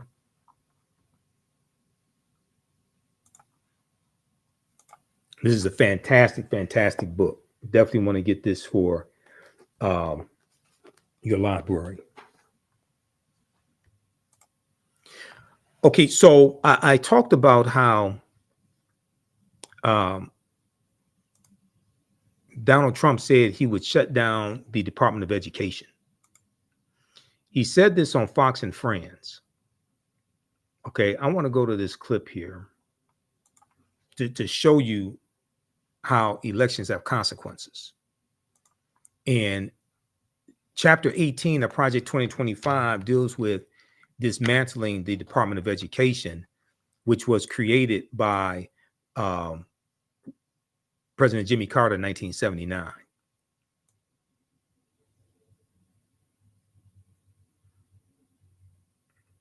So let me go to this clip. This is from a video I put together of this.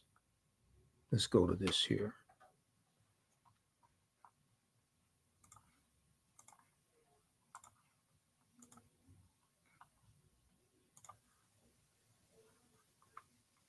So Donald Trump was on Fox and Friends Friday, October 18th, 2024. And he talked about a policy platform in a second Trump administration that is talked about in Project 2025. Here's what he had to say.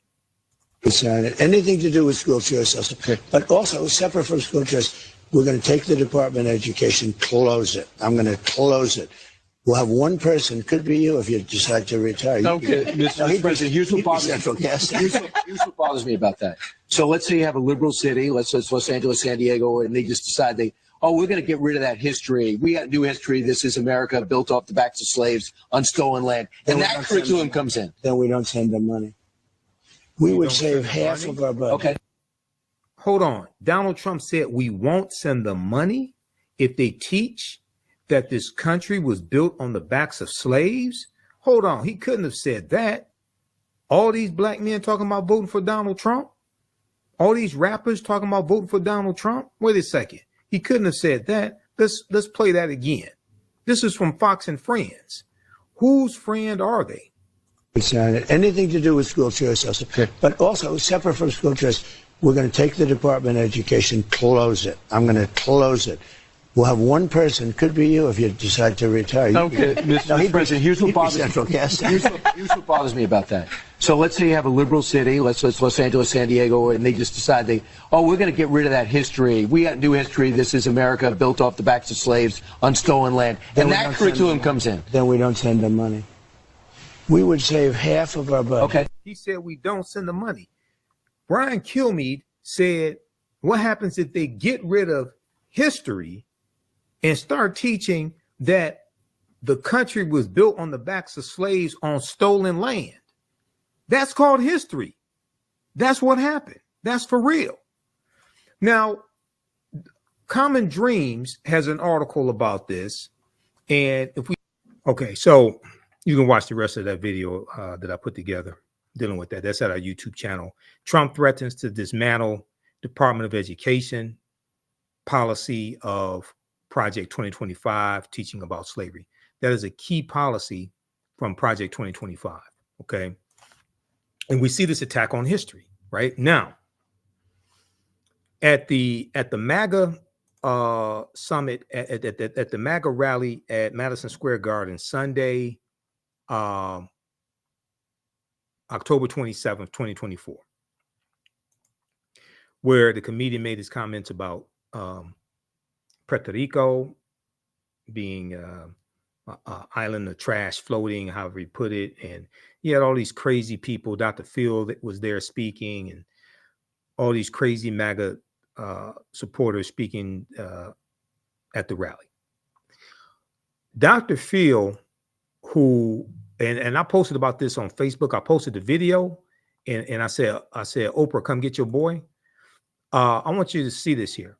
Once again, this is dealing with the attack on diversity, equity, and inclusion.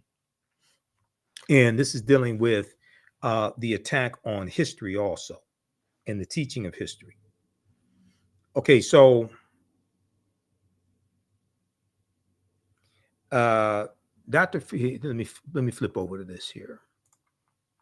I posted this on my Instagram page and on Facebook.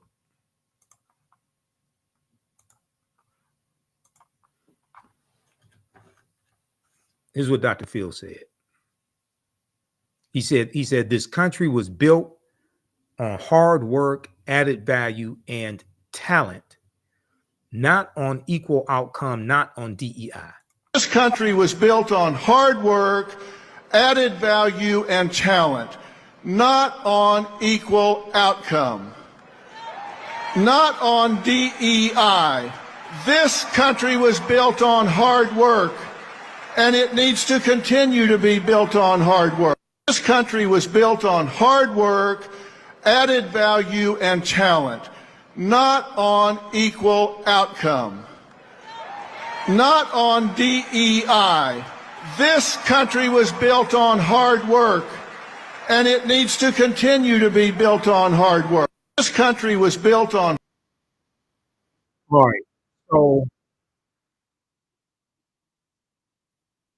let me stop that. All right. So if you look here, I posted, and make sure I show you this here. In the video that I posted, I put the caption, does the hard work you refer to include slavery, or are you excluding 246 years of free labor? Because if the common denominator for success in America was hard work, then who worked harder than a slave for 246 years? If the common denominator for being successful in America was hard work, then African Americans would be the most successful people in the history of this country. And being that I zoomed in on it here, let me play that clip again for you.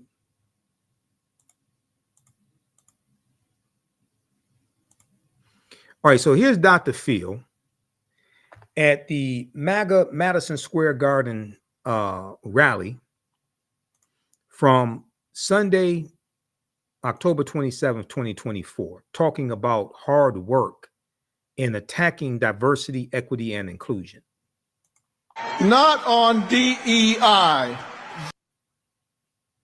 me back this up. This country was built on hard work, added value, and talent, not on equal outcome, not on DEI. This country was built on hard work, and it needs to continue to be built on hard work. This country was built on hard work, added value, and talent, not on equal outcome, not on DEI. This country was built on hard work, and it needs to continue to be built on hard work. This country was built on hard work. So this hard work that you talk about, right? Because we like hard work. Hard work is good work. Does that include the 246 years of slavery and free labor? Does that include all of that?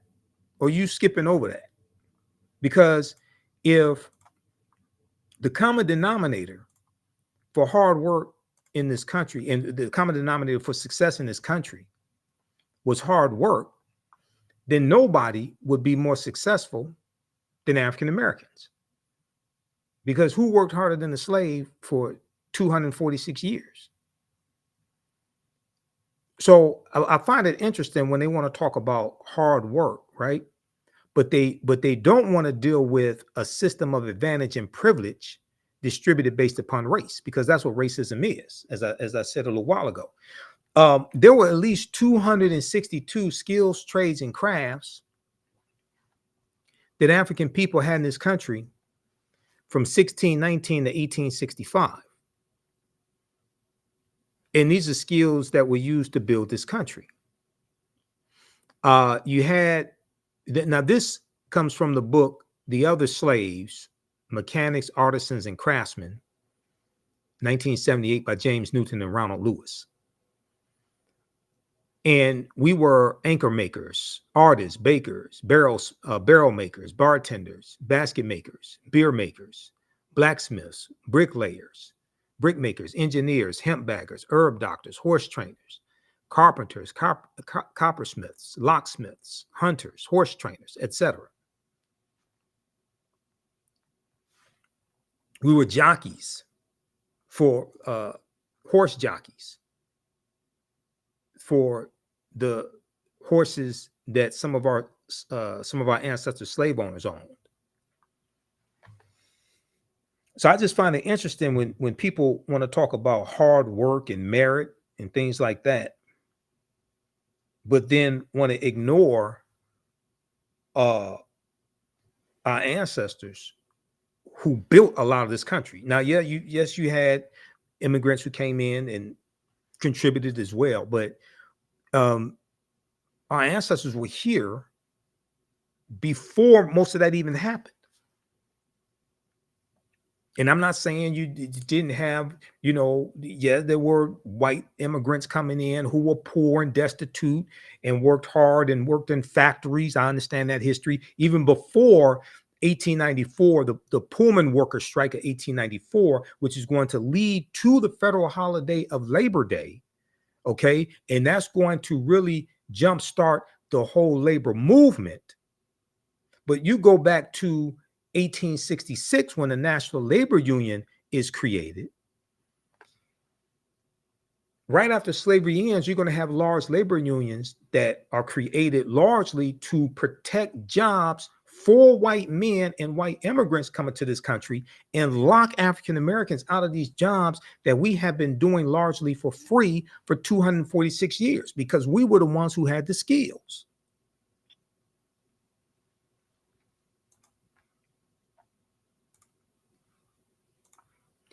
All right, now let's go back to the PowerPoint presentation. So I'm gonna wrap this up here. I want to go back to where we left off. Show you a little bit of this here. So we go throughout different periods of history. We look at some ancient civilizations. We look at, and one of the things we look at are archaeological discoveries as well. Okay. Because the deeper they dig, the blacker the planet gets, the more research they do, the older we get. So we look at some archaeological discoveries like this one here that Dr. David Imhotep talked about in the video that I showed you.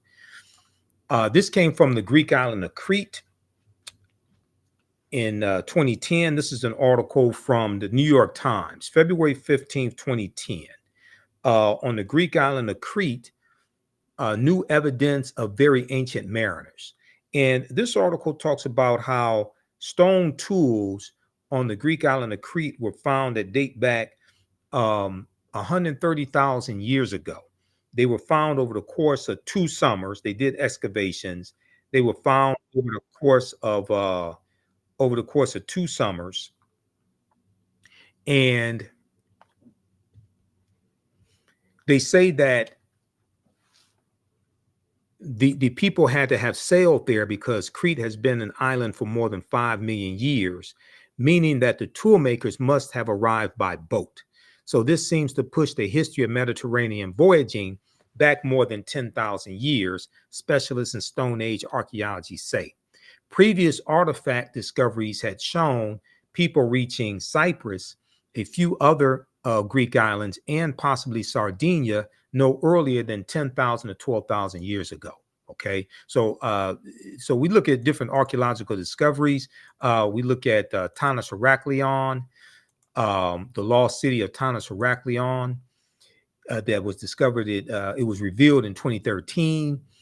The 1,200-year-old secrets. The good article from news.yahoo.com. Sunken Egyptian city reveals 1,200-year-old secrets. It's believed Tanis Heraklion was built around 8th century BC, before the Common Era. It was discovered by archaeologist Frank Gaudillo and his team, and they found 150 feet beneath the surface of Egypt's Bay of Abukir.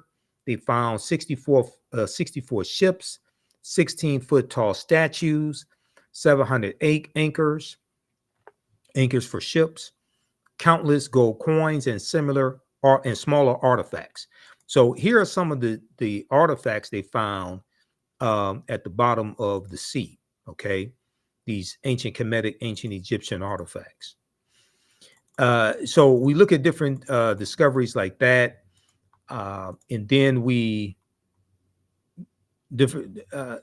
look at different archaeological discoveries and recent scientific discoveries. This one dealt with the father of all humankind is 340,000 years old. And it talks about a man named Albert Perry from South Carolina, and how when he died, his DNA was analyzed and found that it dates back to an ancestor 340,000 years ago. Okay, his Y chromosome dates back to an ancestor 338,000 years ago. And this was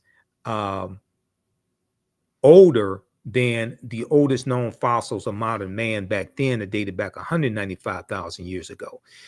This is shocking because all previous DNA samples date back between 60,000 to 140,000 years ago. And these type of discoveries are causing the scientists and archaeologists and paleontologists to rethink everything and push the timelines back. The deeper they dig, the blacker the planet gets, the more research they do, the older we get. You know, Juvenile had a song from about 1999, Back That Thing Up. When these archaeological discoveries come out, they keep having to push the timelines back. They keep having to back that thing up, okay? This was a really good article from NBCnews.com and other news outlets. Talked about this discovery.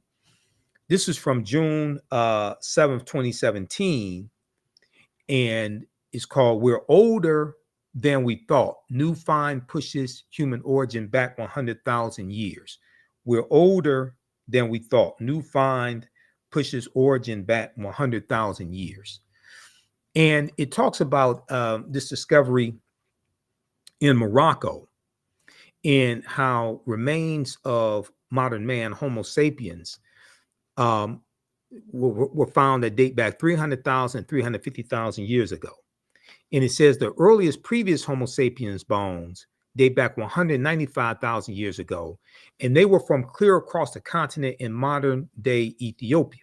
These are over 100,000 years before that, and it's saying that it's causing them to rethink everything and realize that Africans were dispersed across Africa long before anyone ever thought. Okay, so we look at different archaeological discoveries. We look at different ancient civilizations like Nubia that dates back to about 4500 BCE, before the Common Era. Ancient Nubia, also known as Kush, was a region along the Nile River, located in northern Sudan and in southern Egypt. It was home to some of Africa's earliest kingdoms, known for rich deposits of gold. Nubia was a major trading port for luxury goods that came from sub-Saharan Africa, such as incense, ivory, and ebony. Okay, and now this one here, this video, this is the scientist who's disappointed when he finds out that ancient Egyptian pharaohs were Black Africans. Let's take a look at this here. But the CT scan has one more surprise for Alejandro: Shammai's ethnicity. Well, they have just told me that Shammai had Nubian features, which means that their ruling family was probably Nubian, and that was unexpected. Examining Shammai's anatomy closely, the thickness of his bone and the shape of his nasal cavity, the anthropologists think he was a Black African, likely from neighboring Nubia. A huge revelation that challenges the prevailing image of the Egyptian ruling class. We always thought the ancient Egyptian elites were Mediterranean type, and in this sense, Shammai is representing the society of the frontier, in which different ethnic groups were mixed. At the end, it doesn't matter the color of your skin. Shammai was Egyptian. The archaeologist in the video is Alejandro Jimenez Serrano. He and his team found a tomb on the western bank of the Nile, opposite Aswan. And as you might have heard, the mummy was called Shammai. So who was Shammai? Not much is known about him, but the little that we know is that he was an ancient Egyptian official who... All right. So the scientist was disappointed to find out that the Nubian was Black African. All right. Or Africoid. Okay, let's go back to the PowerPoint presentation here. And this is just a sample of the type of information that we deal with in this 12-week online history course that I teach. Ancient Kemet, the Moors, and the Ma'afa, understanding the transatlantic slave trade, what they didn't teach you in school.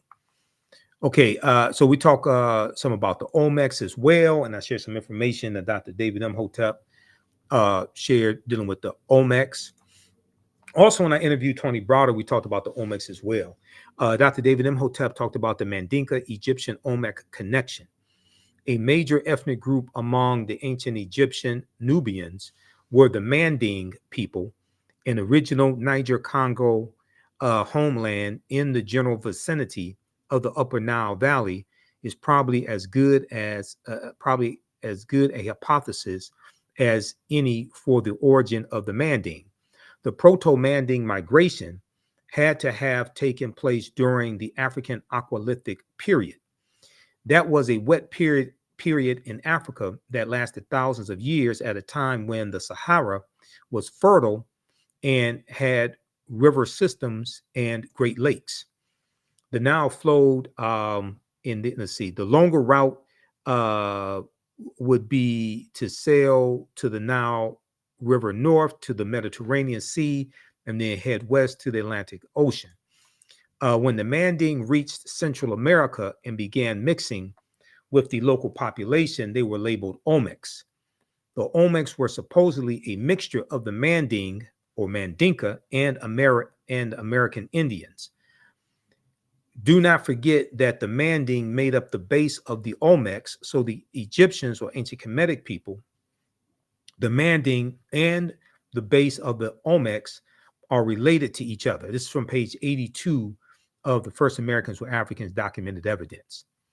And then on page 88, Dr. David Imhotep says in 1311 AD, thousands of years after the Olmecs arrived, the Mandinkan Muslim Abubakar II sailed 2,000 ships from Mali, West Africa, in the Atlantic headed west. When they reached South America, they left signs on the rocks at the mouths of rivers warning followers of dangerous or friendly natives. This is page 88 of The First Americans Were Africans, Documented Evidence.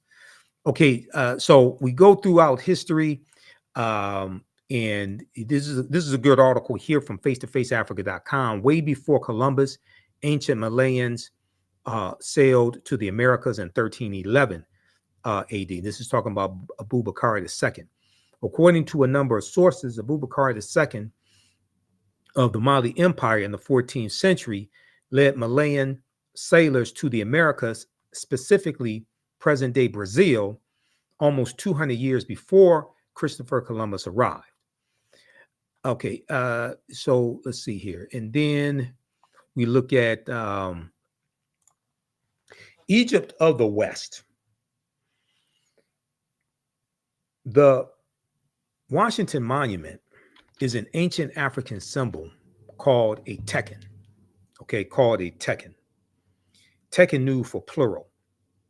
And this deals with the influence of the teachings from the Nile Valley region of Africa on Freemasonry, and dealing with that history of the African Moors taking these teachings into the Nile Valley region, into Europe, when they go in 711 AD.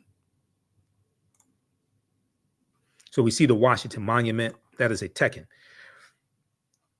There's a good article from face-to-faceafrica.com that talks about Cleopatra's Needle, and it talks about these three tekkenu from London, England, New York City, and Paris, France. These ancient Kemetic tekkenu. And it says ancient Egyptians called obelisks tekkenu, and they were also used to tell the time in the past. Their pinnacles were basically covered in gold to reflect the sunlight.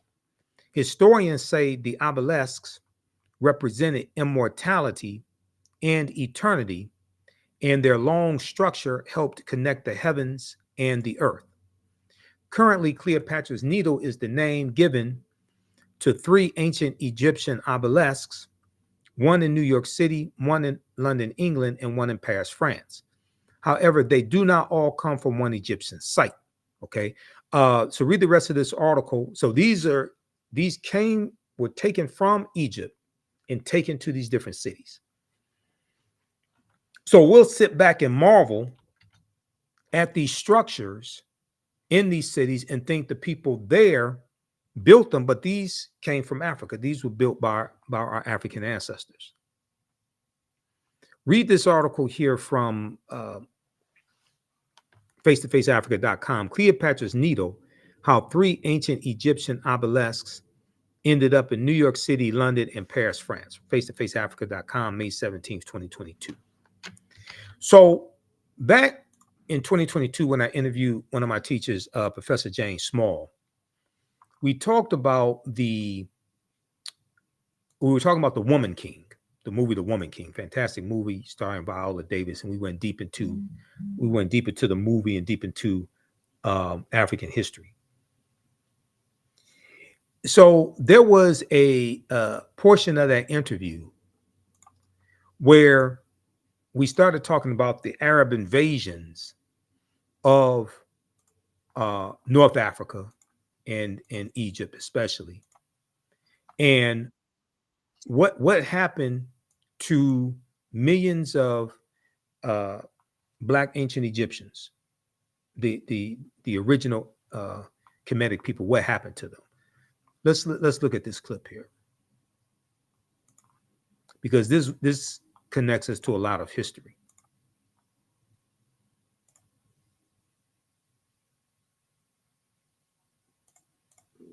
But there's a conflict between Dahomey and the Yoruba land. Yoruba land is being invaded by the British.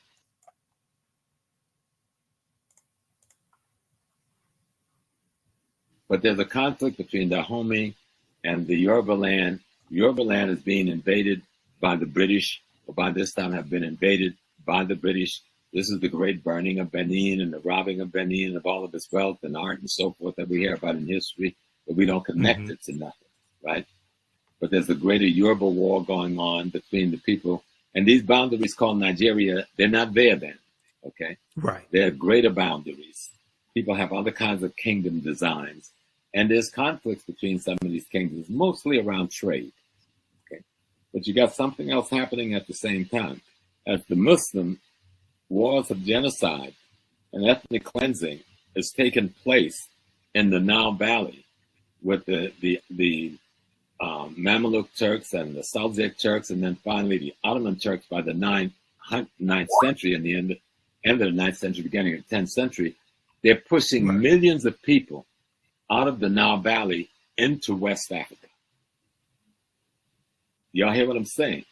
They're pushing millions of people out of the Nile Valley into West Africa, in through Chad, in through Cameroon, into Nigeria, down into Ghana.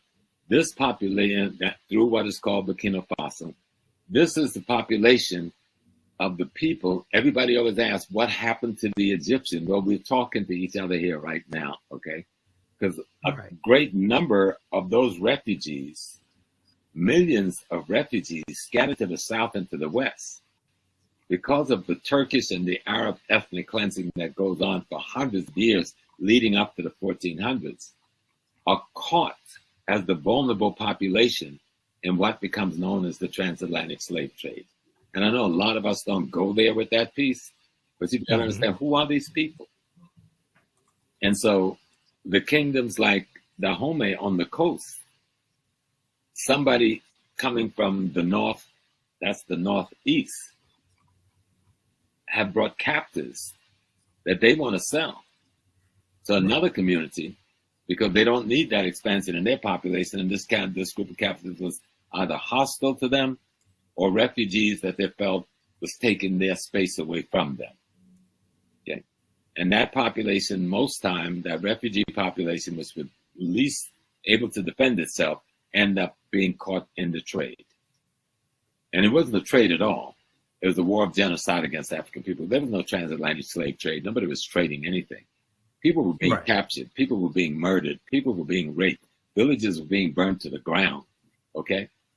People were being slaughtered to get enough so you could make $200-300 in that day's money, which would be a couple of $1,000s in this day's money, or for one human being to do labor in the Western Hemisphere, where he was worked to death in 10 to 15 years and would be replaced with someone else, a process that went on for 400 years plus.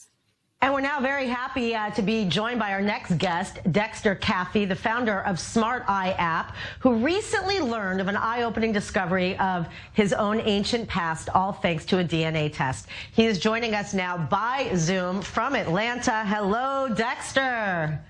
Hello, Emily. How are you? It's so good to see you. Last time was here in Israel. We got to get you back here, but we'll have to settle for Zoom now. You have such an interesting history. Please explain what made you do a DNA test, and then what happened when you found out all of a sudden that you're related to Ramses III. That's a great question, Emily. Well, about a year and a half ago, I traveled to places like Israel, France, and different places like that. So what happened was people would always ask a normal question, where are you from? And I would say the States, United States. And the people that I saw in France would say, no, where are you really from? And I said, the States. That's all I know. And so that question stuck with me for a long time. And I just said, where am I actually from? I mean, I know I'm American, but where my DNA is from? And so I said, well, let me take my DNA test. It was a 23andMe DNA test. And I took the test, and I was shocked when I saw the results. It came back, and it showed that I was actually a direct descendant of the Pharaoh Ramses III. And I knew nothing of the pharaohs. didn't know much about Egypt, but everything you hear about, Bible stories and things like that. So for me, it was a huge shock, and that's how I found out about it. Wow. So obviously you took it deeper and deeper. You saw all of these synchronicities in looking at images of the fair, how much you and even your brother look like them. And your own company has like an eye logo that looks like the Eye of Horus, unconnected to any of this. So what did this open up for you in terms of your own knowledge and learning about this? I remember I was actually laying in my bed on Christmas Day, 2021. And I was going through my 23andMe DNA test, and that's when I saw that I was connected to the Pharaoh Ramses III. And again, I knew nothing of this situation. And so I looked up a sculpture of the Pharaoh Ramses III, and when I saw the sculpture, I literally screamed. And my wife said, "Dexter, what's wrong?" I said, this guy from 4,000 years ago, we look just alike. And she said, "Dexter, wait a minute. There were no pictures from 4,000 years ago." I said, "No, his sculpture was the Pharaoh Ramses III. His sculpture, we look like identical twins." And she said, "Let me see it." She saw it. She said, "Oh, my goodness." And then I continued to go over different sculptures, looking online. And I saw the sculpture that looked just like my brother. If you could show that on the screen, it'd be absolutely amazing. But it was, and I looked at the sculpture and I said, "This looks just like my brother Joe." And I called my brother Joe and said, "I'm going to send you something." And he said, "Where'd you get that from? It looks just like me." I said, "That's a sculpture of the Pharaoh Ramses III." And he said, "Oh my God." I said, "That's over 4,000 years old and looks identical, just like you." So, all right, you can watch the rest of that at my YouTube channel, Michael Imhotep, Imhotep. Okay. Let's continue, because I want to wrap this up here. All right, so if we go back to the PowerPoint presentation here. Okay, so read the article from face-to-faceafrica.com. Now, here is a famous statue of Asar, Aset, and Heru, who the Greeks called Osiris, Isis, and Horus, the first Holy Trinity. We know, now this may go outside the circumference of some people's awareness. We know Heru was born of a virgin birth on December 25th to the virgin Aset. And Aset in the mythology was the first queen of Kemet as well. Aset means she of throne. The Greeks called her Isis. And she's associated with love and fertility. So there were approximately 1,200 Tekenu built in ancient Kemet, but only about actually less than a dozen exist today in ancient Kemet, in Egypt, I should say. Many of the Tekenu removed from Egypt are now in Istanbul, Turkey, London, England, Paris, France, Berlin, Germany, New York, Rome, Italy, Vatican City, and elsewhere throughout the world. The Tekenu are now called obelisks by their new owners, and few know their origin or that they symbolize the resurrection of the African king Asar in the story, in the mythology of Asar, Aset, and Heru. Okay, they represent the Teken is a symbol of resurrection of Asar. We know in the story his body's cut up into 14 pieces by his brother Set. His wife Aset recovers 13 of those 14 pieces.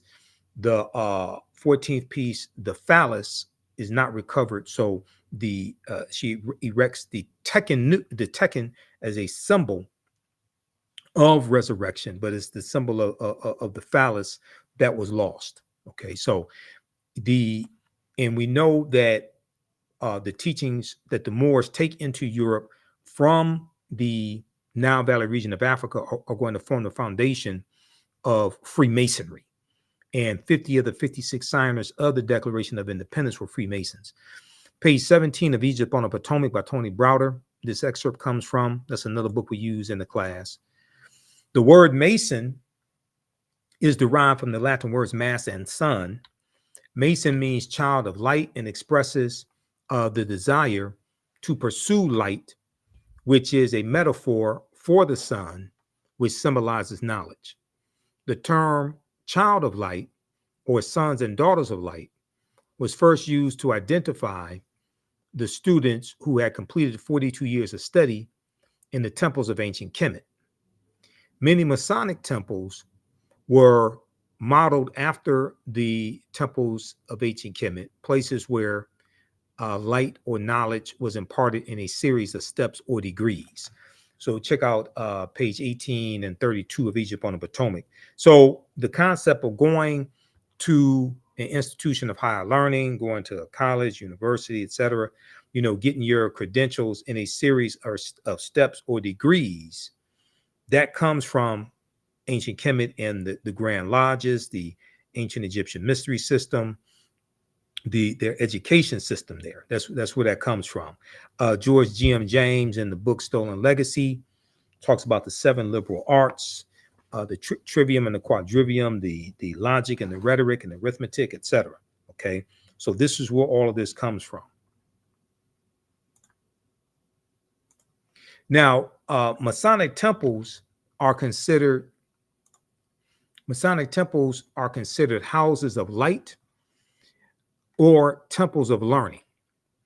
The term Mason means child of light and is a direct reference to the highest degree of the Kemetic education system.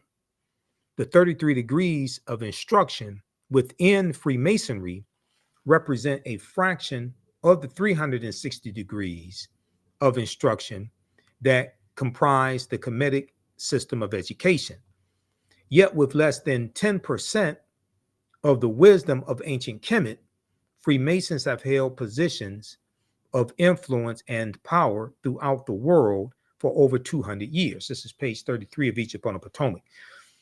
So so Europeans learned less than 10% of what our ancient African ancestors knew.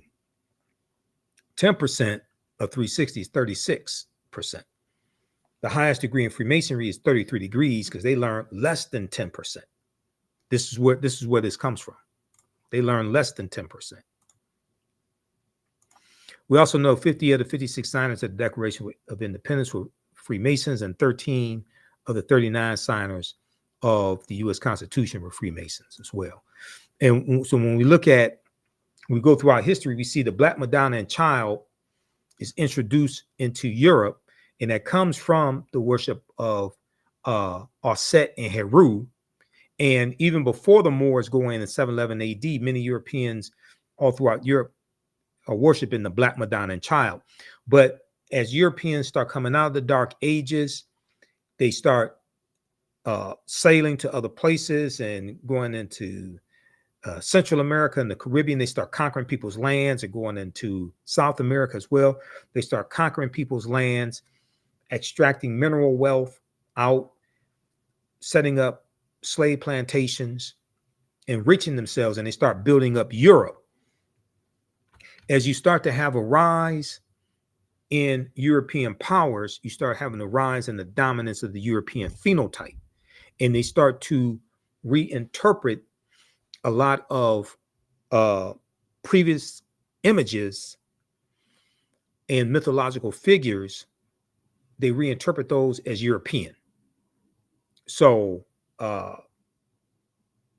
early 1500s, around 1508 to 1512, Michelangelo paints the Sistine Chapel, and he paints God as being white, the angels as being white, Adam and Eve as being white. Okay, all of that. Okay, we look at Hercules. Hercules was originally black. Hercules gets reinterpreted as white. We look at Zeus. Hercules coming from Greek mythology. Zeus coming from Greek mythology. Zeus was the king of the gods. Zeus was said to be from Ethiopia. He gets reinterpreted as European. So we start seeing this take place. Okay, so we go throughout, look at all this history. We look at things like why is December 25th? Why is Christmas celebrated on December 25th? Because nowhere in the biblical text does it state that Yeshua or Jesus the Christ was born on December 25th. We deal with this origins of how this connects to ancient Kemet, ancient Egypt as well, and the winter solstice, how all of this is connected to the winter solstice, etc. And then we look at other ancient civilizations, etc., like Carthage and Hannibal Barca and the Battle of Cannae, 216 BC, in the Punic Wars, in Carthage fighting against the Romans, etc. Okay, so this is a deep, deep history that we look at. So you can register. Hopefully, you learned a lot from this. This is just a preview of the type of information that we cover. Visit our website, AfricanHistoryNetwork.com, AfricanHistoryNetwork.com. You can register for this 12-week online history course that I teach. It starts up Saturday, November 9th, 2024, 4 p.m. Eastern Standard Time. We do the sessions live. All the sessions are archived and recorded. You can go back and watch it anytime. Click right here to register here for it. You can download the class lesson plan as well. We deal with thousands of years of history, what leads up to the transatlantic slave trade taking place. So we have 200 slides, 80 to 100 articles that we reference, video clips, excerpts of interviews I've done with many of our scholars as well. So you're going to learn a lot. The content is PG-13. You can use this with your children also. And you can support the African History Network, $, the AHN Show through Cash App, through PayPal, paypal.me/the AHN Show. This helps us keep doing the research, stay on the air, keep broadcasting, pay some of the bills, etc. Here's our Cash App account, $, the AHN Show, SHOW. These are some fake African History Network Cash App accounts I'm trying to shut down. Click right here on our QR code, and this helps us do the research. And then you can click here on PayPal, our PayPal link also, paypal.me/the AHN Show. All right, so that's going to do it for us. Hopefully you learned a lot. Register for this class right now. There's bonus content that you can start watching right now. You can email me through the website with any questions as well, AfricanHistoryNetwork.com. Remember, right now it's correct.